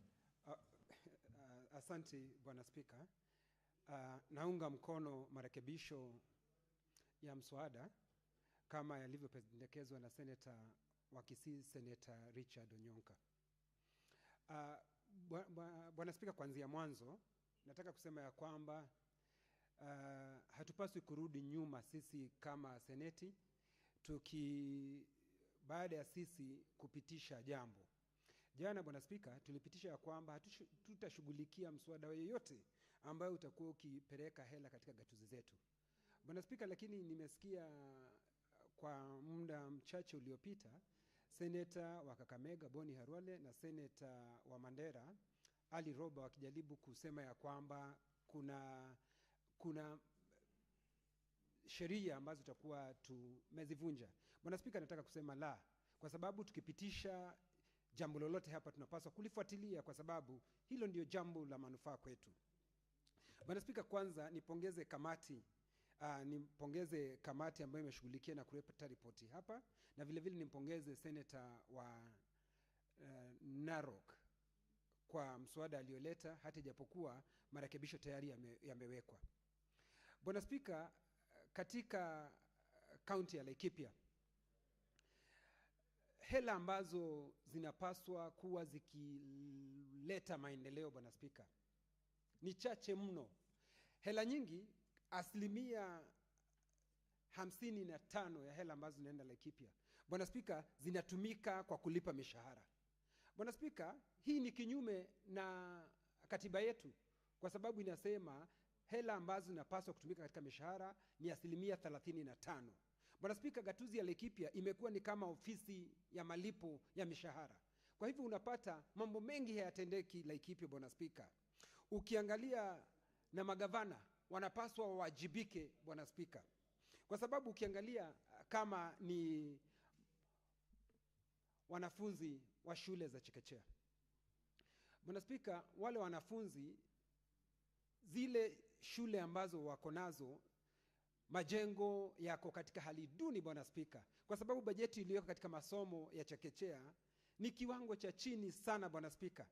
Vile vile watoto wa zile shule hawapati mankuli kama vile ambavyo imeidhinishwa katika katiba ya Kenya, kwa sababu inasema ya kwamba kunapaswa watoto wawe wakipewa chakula katika shule pale wanapoenda katika masomo yao. Lakini Bwana Spika, hiyo haifanyiki. Unapata hela nyingi zimechukuliwa na zitumiwa kupeana basari, na hayo sio majukumu ya gatuzi zetu, Bwana Spika. Hayo ni majukumu ya serikali ya kitaifa. Kwa hivyo hapo tunaona magavana wanazembea katika kazi yao, badala ya wao wachangamkie kazi ambayo wamepewa kikatiba huwa anaifanya. Bwana Spika, madeni ambayo wanakandarasi wanapaswa kuwa wakilipwa, Laikipia hawajakuwa wakilipwa. Bwana Spika, unapata hawa makandarasi wamechukua loan katika mabenki. Unapata mtu anafuatiliwa na benki, yeye alipe loan ambazo amekuwa akichukua katika banki, lakini hawezi akalipwa kwa sababu gatuzi zetu hazilipi madeni. Na inajulikana wazi katika katiba ya Kenya inasema ya kwamba jambo la kwanza kulipwa ni madeni ambayo watu walionayo, iwe ni serikali kuu, iwe ni serikali ya gatuzi, Bwana Spika. Lakini gatuzi ya Laikipia unapata watu sasa hawalipi pesa zao. Wengine tayari wamekufa, wengine tayari wanataka kujinyonga, Bwana Spika. Na hawa ni vijana, Bwana Spika, wale ambao tuliambia kwamba wachukue mikopo. Baada ya kuchukua mikopo, Bwana Spika, waweze kufanya kazi katika gatuzi zetu. Lakini baada ya wao kuchukua mikopo na kufanya kazi katika zile gatuzi, hawalipwi, Bwana Spika. Cherargei anajua vizuri, hata ukienda Nandi shida ni ile ile, ukienda Kakamega shida ni ile ile, Laikipia shida ni hiyo hiyo, Bwana Spika. Kwa hivyo tunaambia magavana wawajibike na waweze kulipa madeni. Jambo lingine, Bwana Spika, ukitembelea katika gatuzi ya Laikipia, tayari tunapoongea na wewe wauguzi wamegoma. Kisa na maana, hela zao hawajalipwa. Mishahara ambayo ilipendekezwa na kamati ambayo inahusika na mambo ya mishahara, kwa lugha ya Kiingereza SRC, wanapaswa wawe wameongezewa pesa. Lakini Bwana Spika, hawajapewa zile hela ambazo wanapaswa kuwa wakipewa. Wamekuwa katika vile viwango, badala wao kupandishwa madaraka, unapata mtu ameishi katika kile kiwango kwa muda mrefu. Bwana Spika, hiyo ndio inaleta ule mgogoro katika gatuzi yetu, alafu unapata wale wauguzi wamegoma. Bwana Spika, ukitembelea hospitali zetu, uende Nyahururu, uende Nanyuki, uende Dodo, uende Ramuria, uende Kinamba, Bwana Spika, unapata hospitali hazina dawa. Hospitali hazina dawa. Watu wanaenda wanaandikiwa dawa, alafu wanaambiwa waende nje katika chemist zilizo karibu, waende wakanunue huko dawa. Bwana Spika, ilhali hapa katika seneti hii, nakumbuka nataka kushukuru maseneta Cherargei pamoja na seneta wa Bungoma Kiranja, walio wengi walisukuma sana kusema ya kwamba walisukuma sana na kusema ya kwamba hela ziongezewe kaunti ndogo. Laikipia tukaongezewa milioni 700. Vile vile Lamu, Kamau alikuwa katika mstari wa mbele kusukuma, na tukaongeza zile hela, Bwana Spika. Kwa hivyo tunapaswa tuone dawa hospitalini, Bwana Spika. Na si dawa peke yake, tunapaswa tuone vifaa vinavyohitajika katika hospitali zikiwa pale hospitalini, Bwana Spika. Bwana Spika, ukiangalia mambo ambayo yamekuwa yakifanyika Laikipia, bei ya maji, Bwana Spika, ukiangalia katika ripoti iliyoletwa, bei ya maji Laikipia, Bwana Spika, iko juu sana. Kila mahali ukienda Laikipia, bei ya maji iko juu. Bwana Spika, inakuwa ni rahisi kuoga na maziwa Laikipia kushinda kuoga na maji, kwa sababu bei ya maji ni maradufu, Bwana Spika. Kwa hivyo inapaswa iangaliwe, kwa sababu haitakubalika. Sisi hapa seneti tumechangamkia na tumepigana vita vikali pesa ziweze kuongezwa. Lakini hawa magavana wakiambiwa wajibike, Bwana Spika, na kamati ya ukaguzi wa fedha inayoongozwa na Senator Kajwang, wanaanza kucheza mchezo unaofanywa hapa mjini. Mwizi akipatikana anasema yule mwingine ni mwizi. Wameanza kusema Senator Kajwang, Senator Sifuna, Senator Cherargei na Senator Mwaruma eti wao wanawaitisha sijui nini. Wanawezaje kuitishwa chochote? Mimi namjua Senator Cherargei, hawezi kuitisha chochote. Ni mtu ambaye ametosheka na hela ambazo analipa katika seneti hii. Kwa hivyo hawa watu ambao wanaibia wananchi wa Kenya pesa zao, kamati ambayo inahusika wasilegeze kamba, na hao maseneta hawapaswi kuondolewa katika ile kamati. Senator Kinyua, do you want to be nataka kufahamishwa na ndugu yangu, lakini muda wangu usimamishwe. That will eat into your time, Senator Kinyua, you know that. Proceed, Senator Cherargei, to inform Senator Kinyua. Mheshimiwa Spika, ningependa kumjulisha ndugu yangu Senator wa Laikipia ambaye ameongea Kiswahili sanifu sana, ya kwamba sisi kama kamati ya ukaguzi wa fedha za counties, Mheshimiwa Spika, huwa tunaitisha stakabadhi za za ukaguzi. Hatuitishi mambo mengi. Nafikiri hiyo imekuwa wazi, Mheshimiwa Speaker. Asante. Asante, asante Bwana Speaker. Nakubaliana na yeye, wafanyi haya mambo hombera wanafanya wakitumia ile lugha wakitumia stakabadhi ambazo zinapaswa kuwa zikitumiwa. Bwana Speaker, vile vile ukiangalia katika ukitembelea makafani ya Laikipia na Nyuki na Nyahururu iko katika hali mbaya sana. Kwa hivyo gavana anapaswa kuwa akiwajibika na kuangalia kwamba makafani yetu yako katika hali ambayo inapaswa kuwa. Bwana Spika, vile vile serikali kuu inapaswa iwajibike, kwa sababu Laikipia tayari katika zile sehemu tulizotenga ama shamba tuliotenga kwa sababu ya kuweka viwanda na biashara ndogo ndogo, tayari sisi Laikipia tulitoa milioni 250, lakini serikali kuu inapaswa iwajibike, iweze kupatia gatuzi ya Laikipia, serikali ya Laikipia milioni 250, ndio tuweze kutengeneza vile viwanda na vile vile hizi biashara ndogo ndogo ziweze kunawiri, kwa sababu tayari Bwana Spika tumeweka hiyo sehemu kando. Bwana Spika, kwa naunga mkono marekebisho haya yaliyoletwa na Senator kusema ya kwamba tuwe na kamati maalum, kamati ambayo itajumuisha maseneta 15 ndio waweze kuangazia vizuri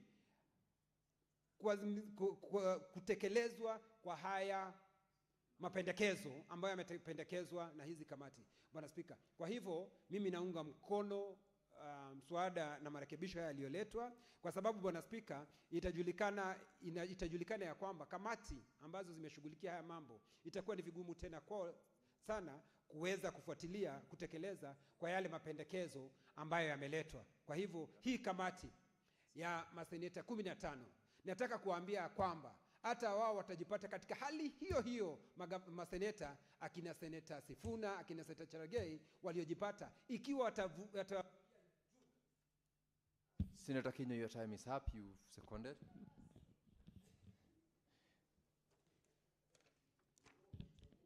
Now, Honorable Senators, I wish to propose the question that the motion be amended A, by deleting the words select committees on CPAC and CPI and SF immediately appearing in paragraph 5 of the motion, and substituting with the words to establish an ad hoc committee comprising of 15 senators to, and B, inserting a new resolution after the resolution listed at number 4, submit a final report to the Senate within 90 days from its establishment.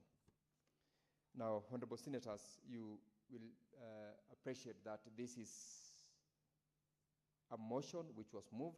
The proposal to amend is on 2 items. Substantively, the motion is not being amended other than with regards to the resolutions being sought, and it is now available for you to debate whether you agree with the proposals to amend the motion as proposed or otherwise. I have Senator Wafula. Thank you. Asante sana Mheshimiwa Spika kwa nafasi hii ili niweze kuchangia katika hoja ama mchakato wa wajibikaji katika counties za humu nchini, na jinsi wenzangu wamedhihirisha kwamba wakati umefika wa Kenya waone uzito wa shilingi ama jasho lao, waone likitekeleza miradi ya maendeleo kutokana na ushuru wanaolipa. Mheshimiwa Spika, tumesoma ripoti ya mkaguzi wa vitabu vya hesabu na tumegundua baadhi ya magavana hapa nchini Kenya vile vile wameanza kuwa wataalamu wa kubuni vitabu na hesabu gushi ili mdadisi wa hesabu aweze kukosa kupata ukweli. Mheshimiwa Spika, nakumbuka nilikuona kule nyanjani ukifanya ukaguzi wa miradi ya maendeleo katika vyuo vya chekechea. Hii ni ishara tosha kwamba mkaguzi wa hesabu huenda alisema chuo cha chekechea kilijengwa na kikakamilika na malipo yakafanywa na ripoti ikaandikwa. Lakini unapofika mashinani, Mheshimiwa Spika, unapata hata msingi peke yake haukujengwa. Hii ni kusema kwamba, Mheshimiwa Spika, wakati umefika, kando na kuzingatia vitabu hivi, Wakenya wahusike na wajibike kuhakikisha miradi ambayo imetangazwa ama kandarasi ambazo zimepewa Wakenya kazi itendeke. Mheshimiwa Spika, ukizuru kaunti ya Bungoma, kaunti hii ina Wakenya ambao ni wachapakazi, Wakenya ambao ni waadilifu, Wakenya ambao wanamcha Mungu, na Wakenya ambao wanajivunia kaunti yao. Mheshimiwa Spika, ukienda katika hospitali ya kiwango cha 4 kule Sirisia, eneo bunge la Sirisia, Mheshimiwa Spika, hospitali kubwa imejengwa ya ghorofa. Mheshimiwa Spika, sasa inapita miaka 5 haijakamilika. Hospitali hii haina maeneo ya majitaka na mahali ambapo uchafu wa hospitali utawekwa. Watu wa eneo bunge la Sirisia wanajiuliza kila mara, kiongozi wao gavana anapita huku na huku, lakini hawezi kusuluhisha donda sugu la hospitali hiyo, na ilhali kandarasi ilipewa, mwanakandarasi anajulikana na majibu hawapewi watu wa area hiyo. Hospitali ya kiwango cha 4 kule Bumula, Mheshimiwa Spika, jambo ni lile lile. Maji hayapo, wadi ambazo zimo hazina vitanda, maji taka hayajulikani ataenda wapi, na hili ndilo jambo ambalo magavana wanaogopa kujibu. Vyuo vya chekechea kule nyumbani kwetu, Mheshimiwa Spika, mtu anapewa kandarasi ya madarasa 6 hajengi, anayelipwa. Mwingine amepewa pesa za vyuo anuwai VTCs, hawalipi pesa za capitation ya yule mgao wa wanafunzi. Alafu ukimuuliza anakuambia unajipiga kifua, wewe ndio unaleta pesa, piga tena meza, pesa zirudi Nairobi. Mheshimiwa Spika, ninasema leo nakubali, masenators mmekubali kwamba mgao na mjadala wa mgao wa fedha usitishwe, ili tuone sasa nani hutetea serikali za kaunti. Mheshimiwa Spika, kuna mradi kule Bungoma wa uji wa watoto, Mheshimiwa Spika, ya mamilioni ya pesa. Baadhi ya shule wanapewa packet 20, packet 50, na huku anasema mradi umetia fora sana, watoto wameshiba, wana afya, na baadhi ya shule hawajui hata uji huu unatokea wapi, unga huu unanuliwa kivipi, mwanakandarasi huyu alipewa kandarasi hii kivipi. Lakini hawataki tuulize, kwa sababu wale Waingereza walisema ukiwa kwenye meza unala, haipaswi uzungumze, Mheshimiwa Spika, kwa sababu mchakato wa kutafuna na kumeza unahitaji umakinifu wa hali ya juu. Lakini nashukuru senators wameamua hiyo meza tutaitikisa, vyombo tutavisambaratisha, meko tutachafua, ili wanapodai kwamba wanataka kukila chakula cha watoto wasikipate. Mheshimiwa Spika, Mheshimiwa Spika, kule kwetu Bungoma walizindua mradi wa kujenga ofisi rasmi ya gavana. Zaidi ya milioni 90 zikazikwa ama zikazama. Hadi sasa hata msingi peke yake haujachipuka. Na mwanakandarasi alipokea pesa, akatundika gube gani aste aste, akaenda zake. Mpaka sasa serikali ya kaunti haijatuambia chochote. Na hapa wamengoja, wamenyosha mikono, iko juu, wanangoja fedha zingine. Mheshimiwa Spika, hii tabia mbovu lazima ikome. Kuna baraste pacha kule Bungoma, kutoka Kandui hadi eneo la Musikoma. Barabara hii imepunja pesa bilioni 1.4, barabara ya kilomita 6.7. Mheshimiwa Spika, ni wapi Kenya hii? Barabara ya kilomita 6 inakamua watu wa Bungoma bilioni 1.4. Huu ni wizi wa mali ya umma, na kila mara wanabadilisha hesabu ya barabara. Walipokuja juzi wakamwaga kokoto, mvua ikaja ikasomba yote, alafu wanaomba serikali ya Nairobi ichukue mzigo huo, kwa sababu hao wameshiba. Sasa kuchafua hewa ni watu wa Bungoma waendelee kuvumilia. Mimi kwa niaba ya watu wa Bungoma, Mheshimiwa Spika, ninaungana na masenators wenzangu kwamba sisi ndio kioo cha jamii. Sisi ndio watetezi wa watu wa Bungoma na kaunti zetu tunakotoka. Na kila governor awajibike kwa kazi yake. Nimeona kwa vyombo vya habari, Mheshimiwa Spika, ati governor amekaa ametundikwa na wazee, ati wanamtakasa, ati wanamwekea majani hivi, ati alikuwa huku akafanywa madila, sasa wanamtakasa. Mimi naomba watu wa kaunti hiyo, nyinyi ombeni jinsi mnaomba, hatuna shida. Lakini siku ya kiyama ni huyo gavana ajisalimishe mbele ya jumba la Senate na ajibu maswali ya fedha za watu wa kaunti hiyo. Naomba Wakenya popote mlipo, hivi sio vita vya kikabila, hivi sio vita vya kiukoo, hivi sio vita vya kifalsafa, ni vita vya uwajibikaji jinsi tunatumia pesa za umma. Magavana nilisema jana, Mheshimiwa Rais akienda Bungoma, wao wako mbele wanaimba vidole viwili. Wakipita wakienda Homa Bay, magavana ndio hao hata wamefinyilia maseneta zaonekani na MCS. Lakini ukiwauliza na hizi fedha ambazo mmepewa umetumia aje, anasema huyo kijana, hao viongozi hawana heshima. Wakenya tunawaambia, jumba la Senate tumekata kauli. Tutawaandama, tutawafuata. Fedha za basari, Mheshimiwa Spika, na scholarship, wametoa mamilioni ya pesa. Mheshimiwa Sosi tulikuwa naye katika kamiti yake. Nambari ya cheki hayambatani na majina yaliyoandikwa kwenye cheki. Idadi ya fedha zinazoenda kwa shule fulani, ukifika hiyo shule hawahitaji shilingi 50,000, wanahitaji tu shilingi 22,000. Hii pesa ya ziada walikuwa wanalipa ya kufanya nini? Na hakuna thibitisho kwamba wamepokea hizo fedha. Mimi, Mheshimiwa Spika, nimekata kauli kwamba siku ya kiyama kila mtu ataubeba mzigo wake na atasema kwa matendo yake. Naomba niwachie hapo.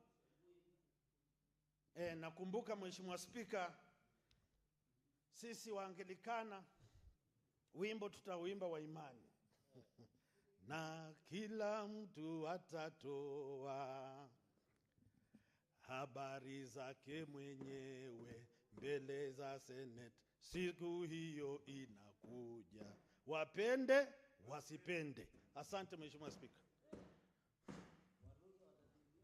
Senator Omar.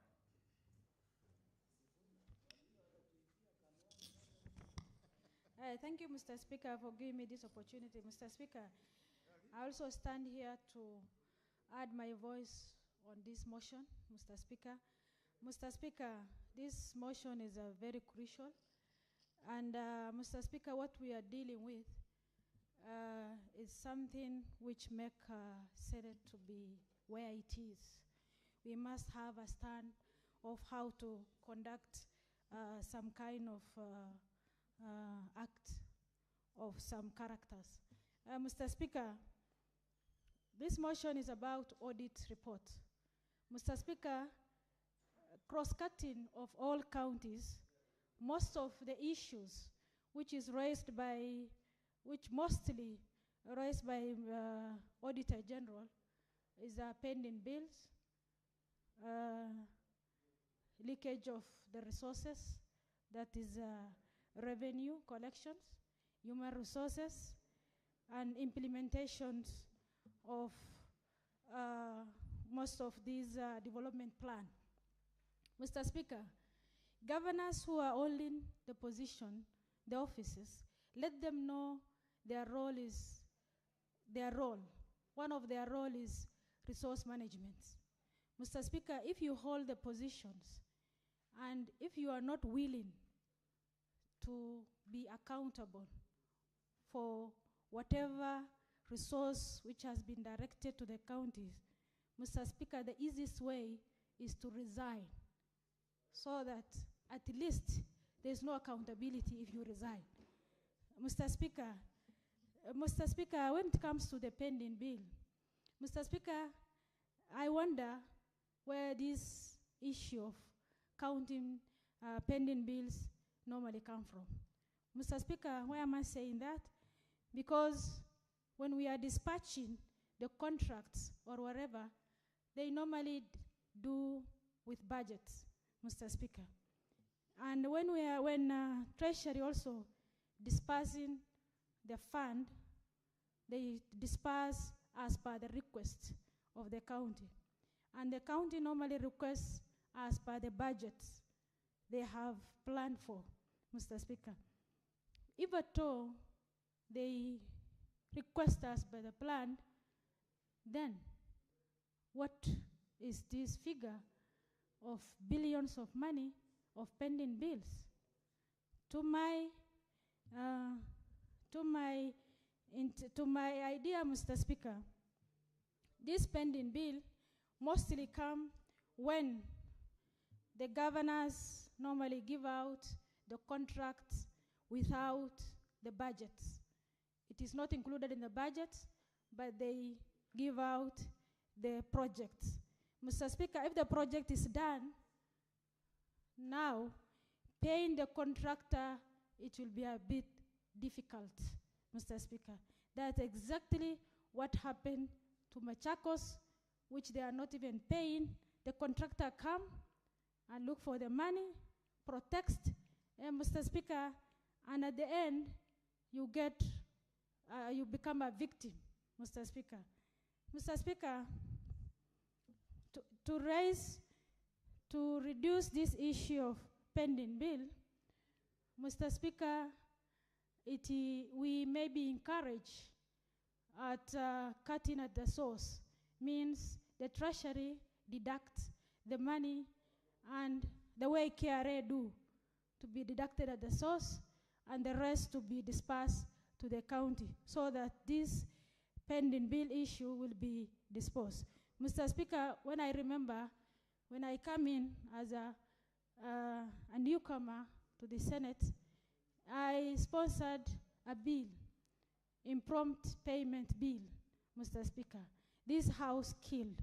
If that bill has been passed, Mr. Speaker, the issue of pending bill will have been sorted out. Mr. Speaker, the revenue collection. Mr. Speaker, I am a vice chair of health. Mr. Speaker, health, we went to almost 28 counties. We realize the health sector is 90% contributing the revenue collection of the county through FIF. Mr. Speaker, we realize as a committee that this FIF, there's a committee they normally constitute. Those committees are normally proxy of the governor, which end up using the money for the hospital to the other part of issues, Mr. Speaker, which end up the hospital to be unable to have drugs, some kind of maintenance, of which is small issues to be handled by the hospital and the dispensaries for themselves. And Mr. Speaker, to avoid that, we must be, as CPIC, the fund must be done properly audits on the constitution, the committees of the FIF must be audited, Mr. Speaker. Mr. Speaker, the other issue is human resource. Mr. Speaker, when any governor come in, instead of seeing the percentage of absorption, that is, which is required as 35, his or her aim is to impress his people. So he or she will employ more people, his people who are doing campaign for him or her, so that at least to impress them and get more voters on the other side. Mr. Speaker, instead of focusing on the percentage of required on the human resource absorption in the county. Mr. Speaker, there is also implementation bodies, ESCC, Mr. Speaker. And Mr. Speaker, when PAC give direction of arresting the governors, Mr. Speaker, is the IG to immediately implement so that this thing cannot be, the yesterday escalation cannot be happening again, Mr. Speaker. Mr. Speaker, the bodies of Auditor General and Controller of Budget, they are independent bodies. Mr. Speaker, for check and balances, their report must be coming to the audit, to the Senate for review and for analyzations and for further recommendation. That is exactly what senators have done, and that is what the senators has recommended, and this is one of the motions which require our implementation. Mr. Speaker, my biggest issue is implementation of the recommendations of all our report which has been tabled here, Mr. Speaker. Nobody follows up, and if we follow up, there is nothing has been done. There are most of report which has been tabled here, Mr. Speaker, we need implementation committee so that they can follow up for implementations, Mr. Speaker. Mr. Speaker, on the amendment of this motion, Mr. Speaker, the two committees done their part. The report is owned by the Senate now. Now it is the higher chance of the Senate to do a further investigation by ad hoc committees of 15 committees from 15 members, Mr. Speaker, not preferably from you. Thank you, Senator Omar. Honorable Senators, you know what we are now debating is the amendment to the original motion. So even as you contribute, I would like to ask that you also restrict yourself to the position whether you agree with the amendment to create a 15-member ad hoc committee, as well as to give a timeline to that particular committee of 90 days to give a final report to this House, as you delve into the main motion that was moved yesterday, these proposals to amend with regards to two items on the motion, ad hoc committee and a period of 90 days. So, Senator Kamau. Asante sana Mheshimiwa Spika. Mheshimiwa Spika, nataka nichukue hiyo nafasi niweze kushukuru kamati ambayo kushukuru Mheshimiwa Senator wa kutoka Narok ambaye ameleta mswada huu. Mheshimiwa Spika, nataka nichukue fursa niseme kwamba nimefurahishwa sana na mswada huu ambao umeletwa na Mheshimiwa Senator Ledama Olekina, na nataka niunge mapendekezo ambayo yameletwa katika bunge hili, na niseme kwamba naunga mkono, na nasema ya kwamba ninaunga mkono kwa sababu ya mambo yafuatayo.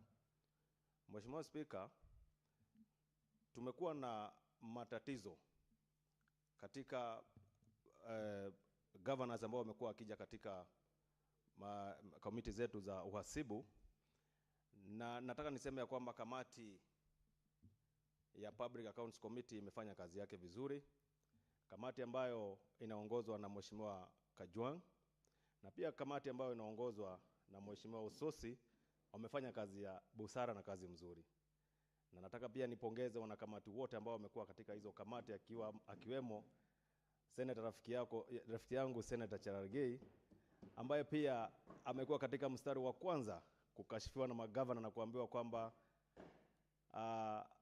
anafanya kazi ya kuwaitisha senti, na mimi kama vile ninavyomuelewa ni kwamba hawezi kuhusika katika mpango hiyo. Nataka nishukuru pia Senator ambayo ni Senator wa Nairobi. Senator Kamau, just hold. What's your point of order, Senator Joyce Korir?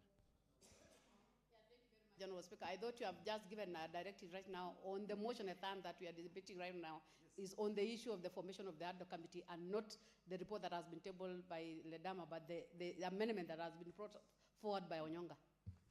Very well, Senator Kamau, I give the directive. Thank you. Confine yourself. Asante sana Mheshimiwa Speaker. Nasema tu jambo moja. Yeye anasema moja na mimi nasema ingine. So tuko katika mstari mmoja.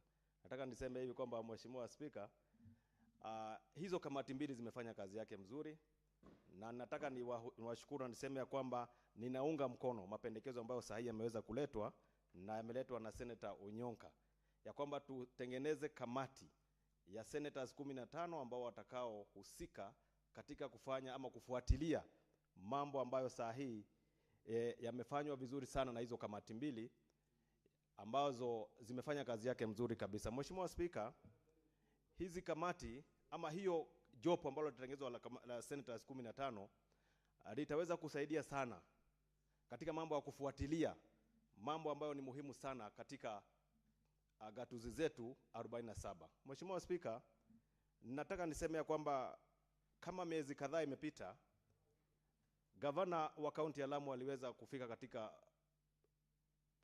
kamati ya uhasibu na alikuwa ameweza kuletwa kwa sababu ya mambo ambayo alikuwa amefanya kinyume na sheria.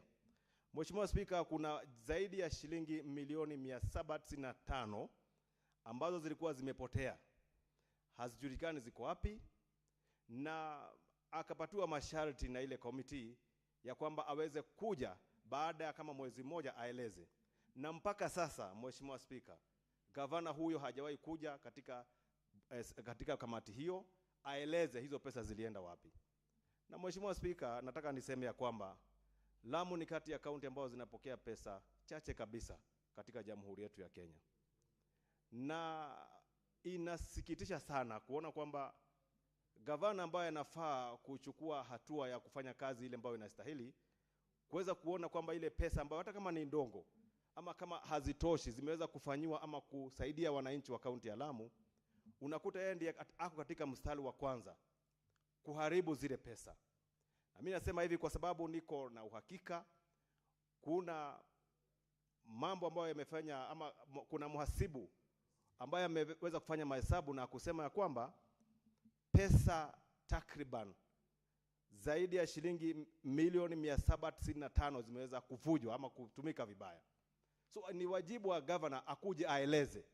Na ndipo sasa inataka kuunga mkono hilo jombo ambalo litakalo maundwa katika bunge hii katika siku 90. Jambo la kwanza ningependa hiyo kamati ifanye ni kufuatilia hizi pesa za Lamu zaidi ya shilingi milioni 795 ambazo zimefujwa na hazikutumika vile ambavyo vinavyostahili. Hiyo kamati iweze kuanzisha jambo hilo liwe la kwanza la kufuata hizo pesa, ili zile pesa ziweze kuingia katika mipango ya kusaidia wananchi wa kaunti ya Lamu. Mheshimiwa Spika, kaunti ya Lamu kama vile nimesema inapokea pesa kidogo kabisa. Juzi mhasibu wa mahesabu ameweza kutoa ripoti na kusema kwamba gavana wa kaunti ya Lamu anajipatia shilingi milioni 1.5 za pesa za kununua nyama ya gavana, nyama ambayo gavana anakula. Sasa unashindwa kwani yako na tumbo kiasi gani gavana huyu? Mheshimiwa Spika, ni jambo ambalo linahuzunisha zaidi. Anatenga zaidi ya shilingi milioni 1.6 ati ananunua kuku, na ili hali kuna watoto katika ward kama ya Basuba wanaenda shuleni, watoto wa chekechea hakuna hata uji wanapata katika ile shule. Mheshimiwa Spika, ni jambo la kuhuzunisha sana na kuona kwamba huyu gavana anatumia pesa za ugatuzi vibaya. Sisi katika bunge hili tumepewa mamlaka na katiba kifungu cha 96 ya kwamba tuweze kulinda gatuzi zetu na serikali zetu, kwamba tumeweza kulinda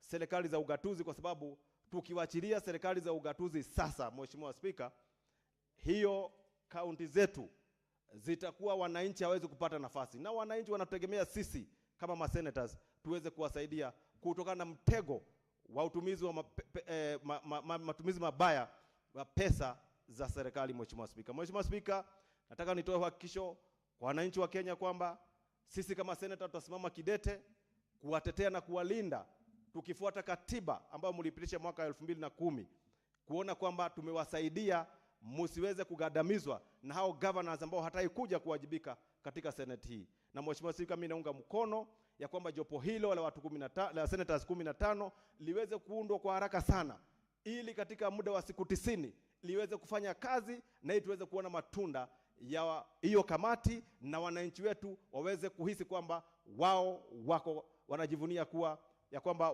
ugatuzi inawasaidia. Mheshimiwa Spika, hospitali hazina madawa. Unakuta kwamba juzi kamati ya health imetembelea kaunti ya Lamu na unakuta kwamba kuna shida chungu zima, hakuna madawa, hakuna equipment muhimu ambazo zinafaa kusaidia wananchi wa kaunti ya Lamu, lakini nakuta kwamba pesa zinafujwa kwa njia ambayo haistahili. Senator Kamau, muda wako umeisha. Ndampa nafasi Senator kutoka Uasin Gishu, Senator Mandago. Thank you very much, Honorable Speaker. Honorable Speaker, from the onset, I want to support the motion as amended by the Senator for Kisii, Senator Onyonka, in the establishment of a 15-member committee that in not more than 90 days, Honorable Speaker, will dig further into the report of CPAC and CPIC and bring out the more details that the public doesn't even have at the moment about the counties and the governors who have refused to appear before these committees, Honorable Speaker. Honorable Speaker, first let me start by advising those governors that you can jump, you can sleep, you can run away, you can postpone, but finally, you must account for the resources that have been deployed to your county government. I am one of the most surprised senators, Honorable Speaker, having served as a governor, and appeared before some of those governors who are running away from the Senate now. I'm just wondering what has changed. The same questions you used to ask us that time are the same questions we are asking you to account. You cannot run away from the responsibility of accounting for the resources that have been sent to your counties for purposes of serving the citizens of those counties. Honorable Speaker, let me say this, that the amended motion is going to help this Senate and the nation of Kenya understand deeper the role of Senate in terms of oversight, Honorable Speaker. Honorable Speaker, how do you explain that the national government has supported more than 19 counties with 250 million for KIPES, Honorable Speaker, and you find a county that has paid a contractor who has done only 10% of the work, and he has been paid 90% of the payment, Honorable Speaker. And these are the people who are telling us we should not account. I'm surprised that the chair of COG, the governor for Wajir, an FCPA fellow, who is supposed to be a member of good standing of ISPAC, Honorable Speaker, can have the audacity to sign a statement of telling governors not to appear to account. What has happened to his oath as an FCPA of ISPAC, Honorable Speaker? Wajir County is one of the counties we visited as the health committee of this Senate. And we found a TB Manyata in a very sorry state, Honorable Speaker. We found the waste disposal process where sewerage and household waste are disposed in the same place. And you want to tell us you don't want this Senate to oversight and check the utilization of resources. I want to say this. Governors, the 15 or so governors, my friends, the 29 of you, let me advise you from a point of experience. You better appear before these committees when the time is still there, when you still have access to those government records. Because if you have forgotten, I want to remind you, the Archives Act of this country requires that government keeps government records for 30 years. This Senate will be in existence way even after 30 years. And we shall still pursue you to account for those resources, whether you will be in Wajir, or Uasin Gishu, or Samburu. And it is embarrassing for the governor of Samburu to have even stepped in the presence of the Senate. He became so athletic that I thought he was a pace setter for Kipchoge. Honorable Speaker, it is regrettable that I was not in the House. I could have matched that race, and he could be somewhere cooling his heels at the parliamentary police station. Honorable Speaker, I say this with a lot of pain. Samburu County is the county with the highest mortality rates We lose more mothers giving birth in Samburu than any other county in this country. Senator Manago, do you want to be informed by the Honorable Senator from Nandi? I don't mind because he's a senior member of the House, but he must be reminded I'm a two-term governor, so he must inform me that information. Very well, Senator Mandago. Mr. Speaker, sir, Senator Mandago today is on fire. I just wanted to add that under the Constitution itself, to inform Senator Mandago, that under Article 226 on accounts and audit of public entities, Article 2265, if the holder of a public office, including a political office, directs or approves the use of public funds contrary to the law or instructions, the person is liable for any loss arising from that use and shall make good the loss, whether the person remains the holder of the office or not. Senator Mandago, Thank you very much. You are informed, Yes, and that is a constitutional provision. Thank you very much, Honorable Speaker. And I therefore, I was just advising those governors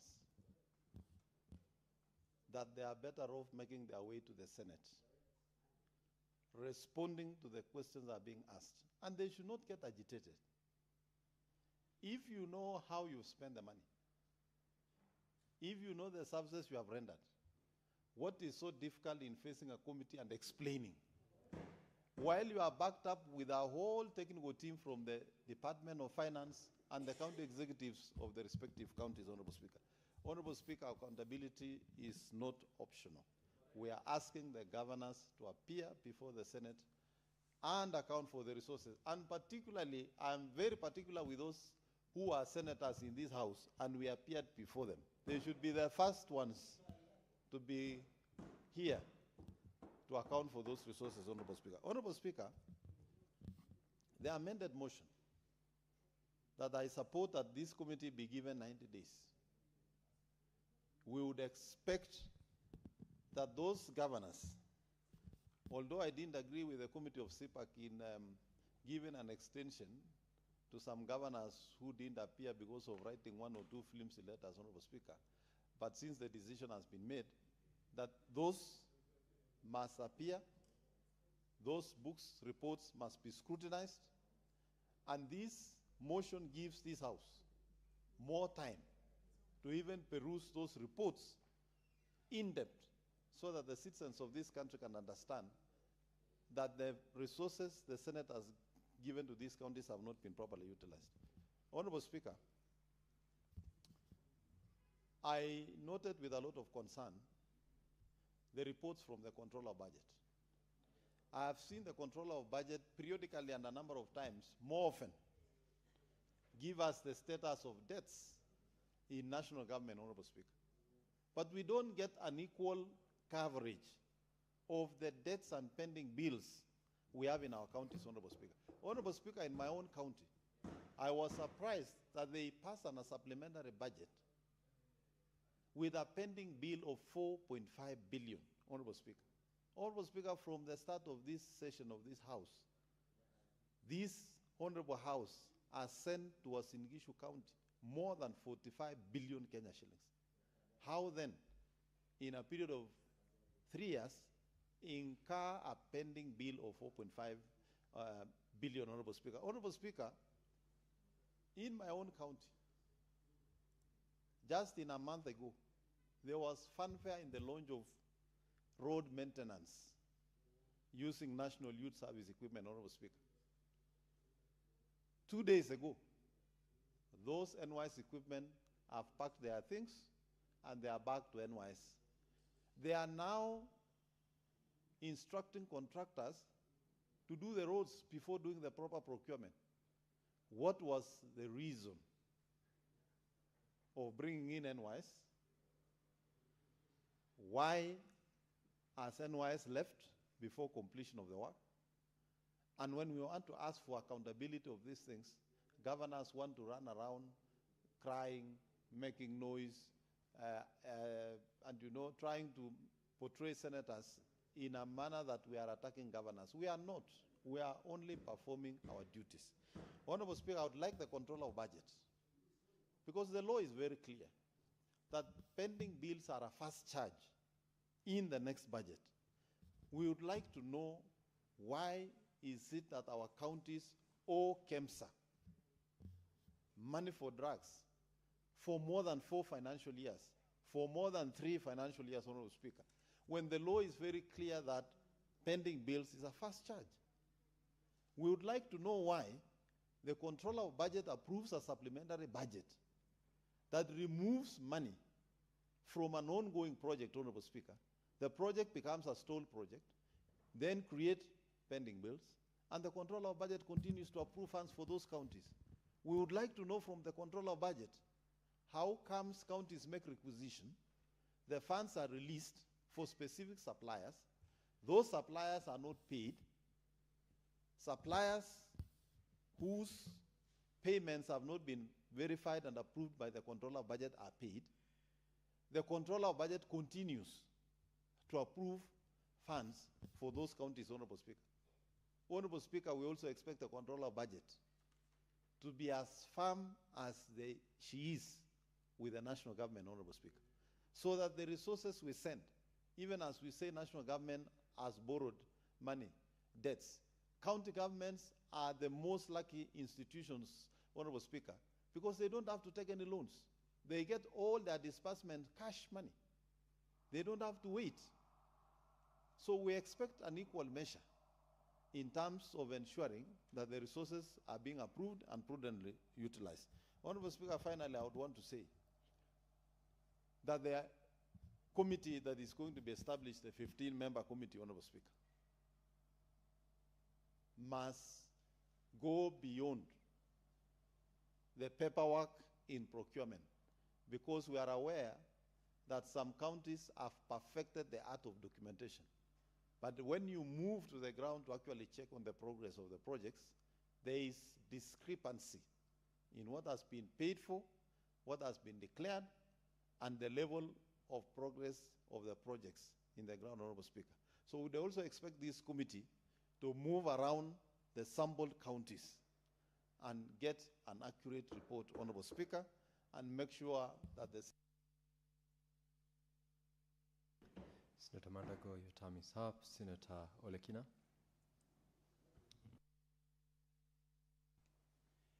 Thank you, Mr. Speaker. Mr. Speaker, I rise to support the amendment of the motion, and specifically for the following reasons. I think it is common knowledge that the work of each committee is to ensure that they carry out their task as per our standing orders. These two committees, the committee of CPAC and CPIC, have adhered to the constitutional threshold and the timelines for them to be able to investigate and try actually to come in and mediate between the Auditor General and the county governments. These governors had an opportunity. They had a big opportunity to be able to go there and say, when we were asked, or when we were given our draft management letter, and we were given 2 weeks, we responded to the Auditor General, and they provide the evidence of having communicated with the Auditor General before the Auditor General finally rendered her opinion. But what did they do? They decided to boycott because of pride. Senator Kajwang and Senator Otsoti's committee went ahead and tabled a report. And the earlier motion, which I drafted, saw it fit for that committee to continue implementing, because we do not have an implementation committee. But because every other senator said, now that this report belongs to the House, why don't we add another layer of oversight? Because it is true, I've listened to Senator Mariam speaking very passionately about the reports, the recommendation that this Senate normally comes up with. And Mr. Speaker, Parliament pronounces itself only through motions and bills. So when it comes to a time when Parliament has come up with a motion and pronounces itself, the biggest problem nowadays comes into the issue of implementation. So the good senator of Kisii, Senator Onyonka, saw it fit and said, because this CPAC and CPIC had already carried out their task, and they have presented a report which is now the property of this House, which can now be commented on by any of the senators who sit on both sides of the aisle. Why not extend oversight and create another layer so that we can be able to track the implementation of those recommendations which were approved by this House? Mr. Speaker, I couldn't even add anything more. That is ingenious. Let's follow through. Have a sit down with EACC and said the Senate had the following recommendations. And these recommendations, EACC, are not just from nowhere. They are based on facts. And if there's one thing, Mr. Speaker, that EACC would be doing to this generation and the future generation, borrowing from the words of Senator Mandago, that the records of a government is kept for 30 years.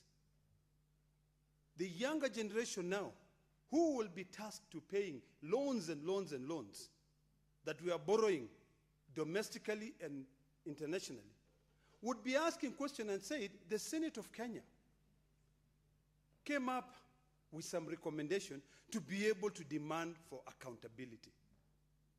And they recommended that UACC carries out the following recommendation because of facts that have been laid out by the Auditor General. What did you do? What did you do? Mr. Speaker, when our time is up in this world, and because I keep on reminding us that power is transient, we are now very powerful. Mr. Speaker, when you sit there, you're very powerful. But there'll come a time when you will not be powerful. When you will be sitting down in your manicured mansion, in your village,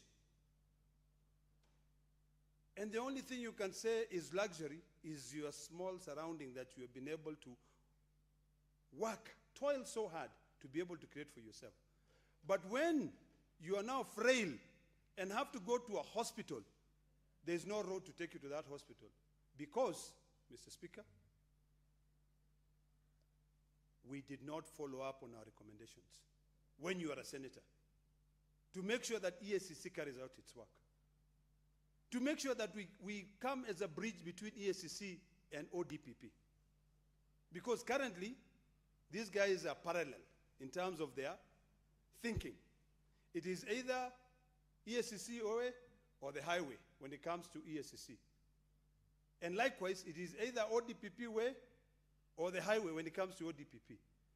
Mr. Speaker, this will bring in sanity when it comes to the issue of accountability.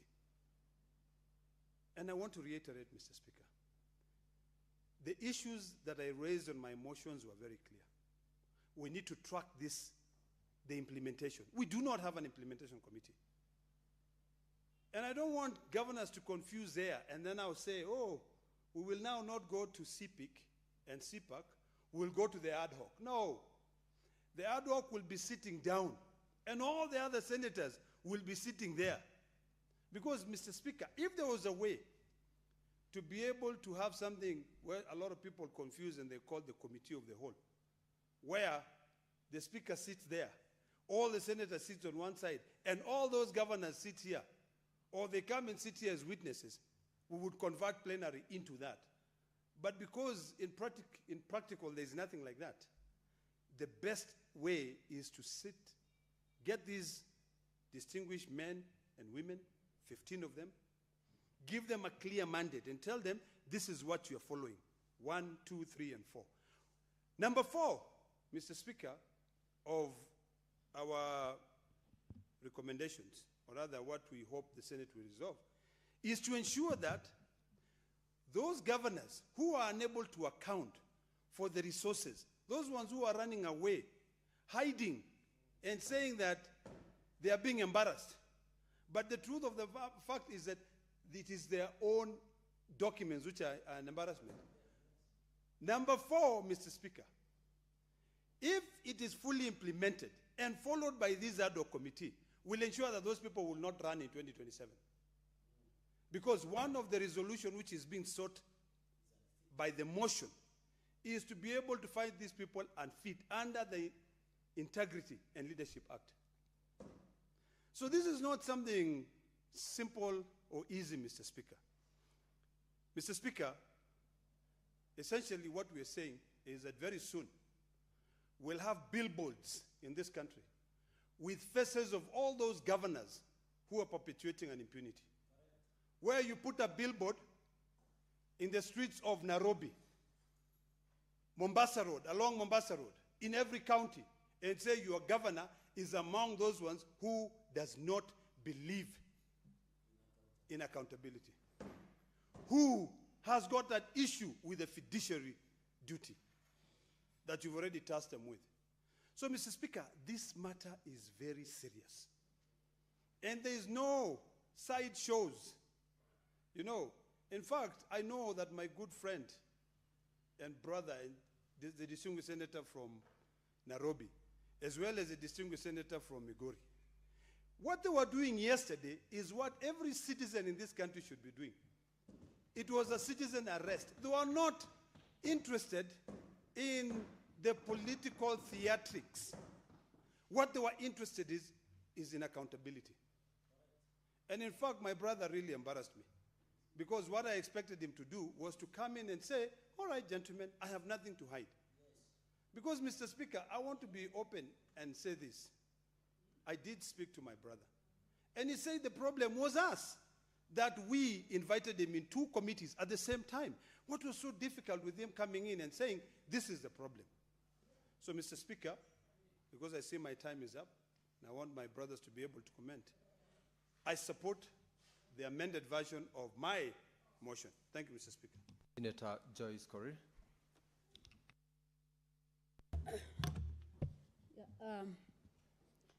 Honorable Speaker, allow me also to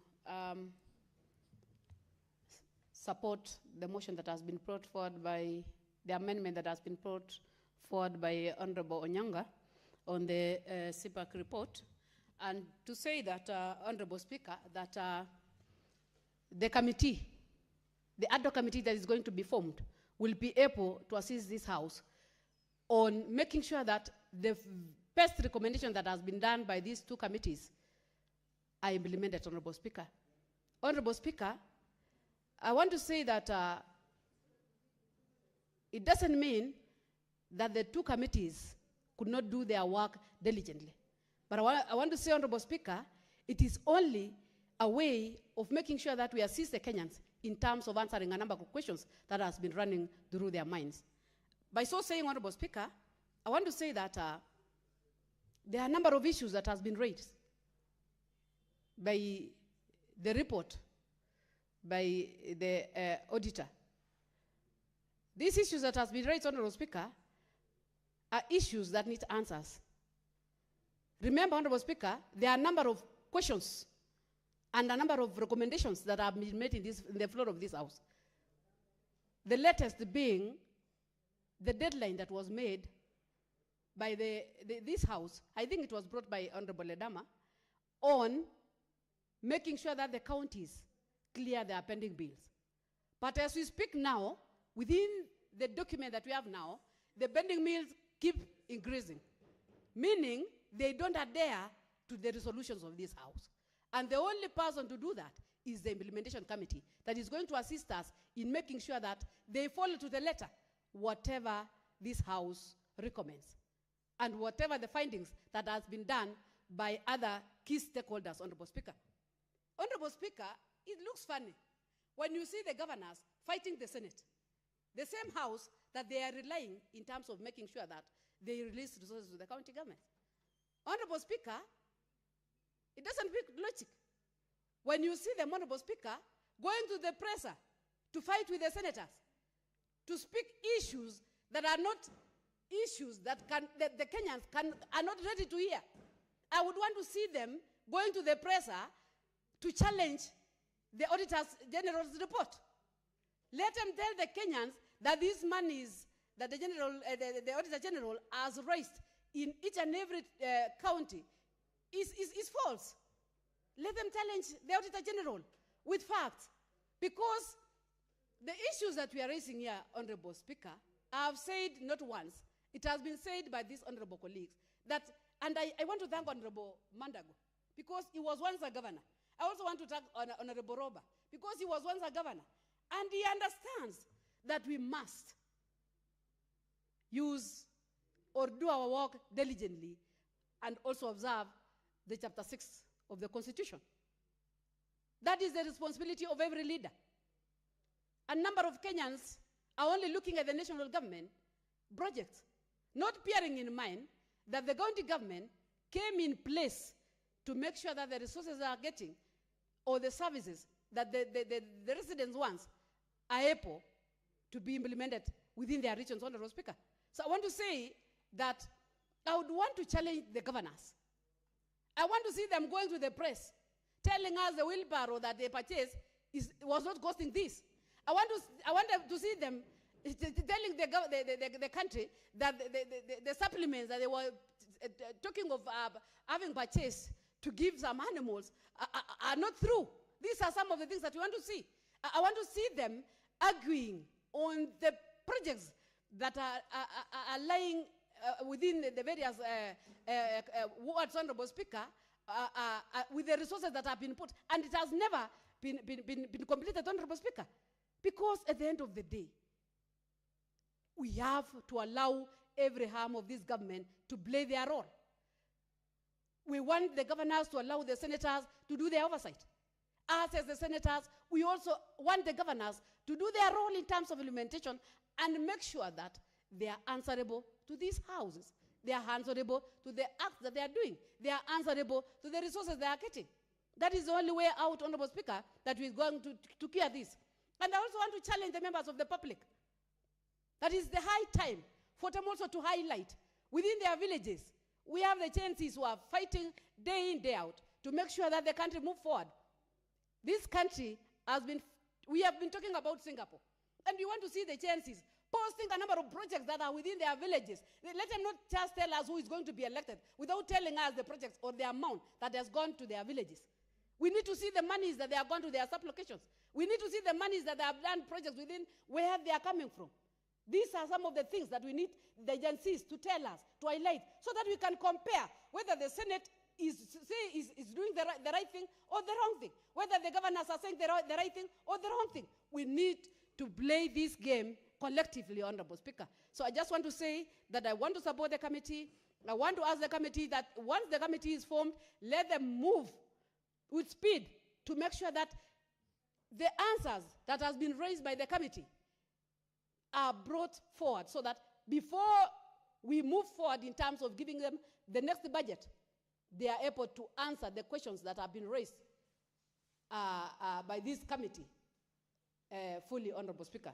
Otherwise, I support the formation of the ad hoc committee. Thank you. Thank you, Senator Joyce. Now, Honorable Senators, I see Senator A.D. rising. Senator Cherargei has been seated. Senator Kia Omtata came in and has made a request to speak. Similarly, Professor Kamar has done it. When I give you the mic, be mindful of your colleagues so that they at least say something to the proposed amendments to the motion. Senator Okech.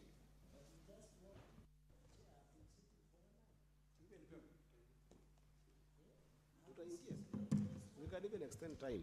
We have got time for this. We have got times for this.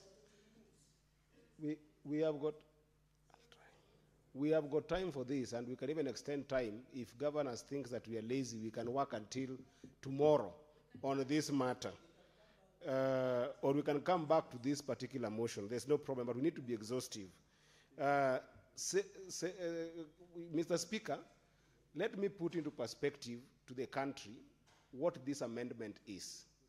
This amendment says that after PAC has been able to look and examine the reports, like the ones we talked about yesterday in the Senate, this amendment is saying that we need to build another committee that can be able to follow up on the reports of PAC that have been put in this house, because, Mr. Speaker, PAC is so busy that after tabling their report in this house, it is difficult for them to follow through. And the public has been asking us as senators, that what happens where PAC has passed reports, they have put them here, and then even this house has forwarded those reports to EACC or ODPP or even DCI, and they have not taken action. That is why this amendment is very important. And Mr. Speaker, in this parliament, yesterday I was here telling you the rot that was going on in Migori County on the report of 2024, 2025, which my governor, the governor of Migori County, had refused to come and answer to. Let me demonstrate again with the case of Migori County why it is very important to have this ad hoc committee that can be able to follow the implementation on what PAC has been able to communicate on. Mr. Speaker, in 2023-2024 report, maybe my people don't know, but we handle reports here, Mr. Speaker, that had grievous faults on the side of the governor of Migori County. We passed that report here, and nobody has followed through, despite the fact that me as a senator of Migori had done my part, PAC had done their part on getting the rot in those reports, and the House had completed those reports. Nobody has followed up on them. Does the country know, Mr. Speaker, that in the 2023-2024 reports, this House found that Migori County in the Auditor General reports had paid 141 million shillings on temporary employees, people who are ghost workers that were not there, and we could not be able to approve any letters to these people. Does the country know, Mr. Speaker? Does the country know that Migori County in the 2023-2024, Mr. Speaker, this is unfair because it's a motion. Senator Eddy, we spoke about this. Your time is up. We'll still speak to this. Take your seat, Senator Cherargei. Senator Eddy. Senator Eddy, take your seat, Senator Eddy. Cherargei, proceed. Thank you, Mr. Speaker. I want to comment on this amendment on the amended motion on the implementation of recommendation by the select committees on county public accounts. And I've seen the amendment, Mr. Speaker, sir, by the by Kisii Senator. Mr. Speaker, take your seat. The issue on this amendment, I want to start from the onset. The power of formation of the committees, Mr. Speaker, rests with the Senate. And committees we have in Parliament, Mr. Speaker, are not committees that are Matanga committees or Chama committees or pre-wedding committees or Tea Party committees, Mr. Speaker. The committees of the Parliament are constitutional, and that is why under Article 124 of the Constitution, the committees and standing orders is given opportunity, Mr. Speaker, on the issue of ensuring that it is anchored in law, Mr. Speaker. And that is why under Standing Order 197, the process of select of committees, and that is why I want to question whether the technicality or formation of these committees are right procedure was followed, Mr. Speaker. Because Standing Order 159 demands that, Mr. Speaker, that we must sit. I have given the basis. And that is why Council of Governors does not have any business to direct how committees are formed in this House, Mr. Speaker. Under Article 124 of the Constitution, Mr. Speaker, under Standing Order 159, it is the discretion of the Senate through Senate Business Committee to form the committees, Mr. Speaker. And it is the Senate who decides which senator sits in a committee. For example, the distinguished senator of Migori, Mr. Speaker, Senator Eddy Oketch, who is, I want him to relax because he's going to be the next deputy minority whip. And I'm happy Senator Ledama is mentoring him on how he can become a good leader, Mr. Speaker. So, Mr. Speaker, that's why I want to say it is the business of the House to form, and that is why Senator Ledama is our minority whip. Why is it not Cherargei? There is a reason as to why that, Mr. Speaker. Senator Cherargei, you will hold your thoughts at that point. Honorable Senators, how many minutes? Remember, we are joining today for a period of 2 weeks. And as we embark on our Easter holiday, I want to wish you all happy Easter. Enjoy the short time with your families. We will resume the motion on adjournment when the House resumes next. And therefore, honorable senators, it is now 6:30 p.m., time to adjourn the Senate.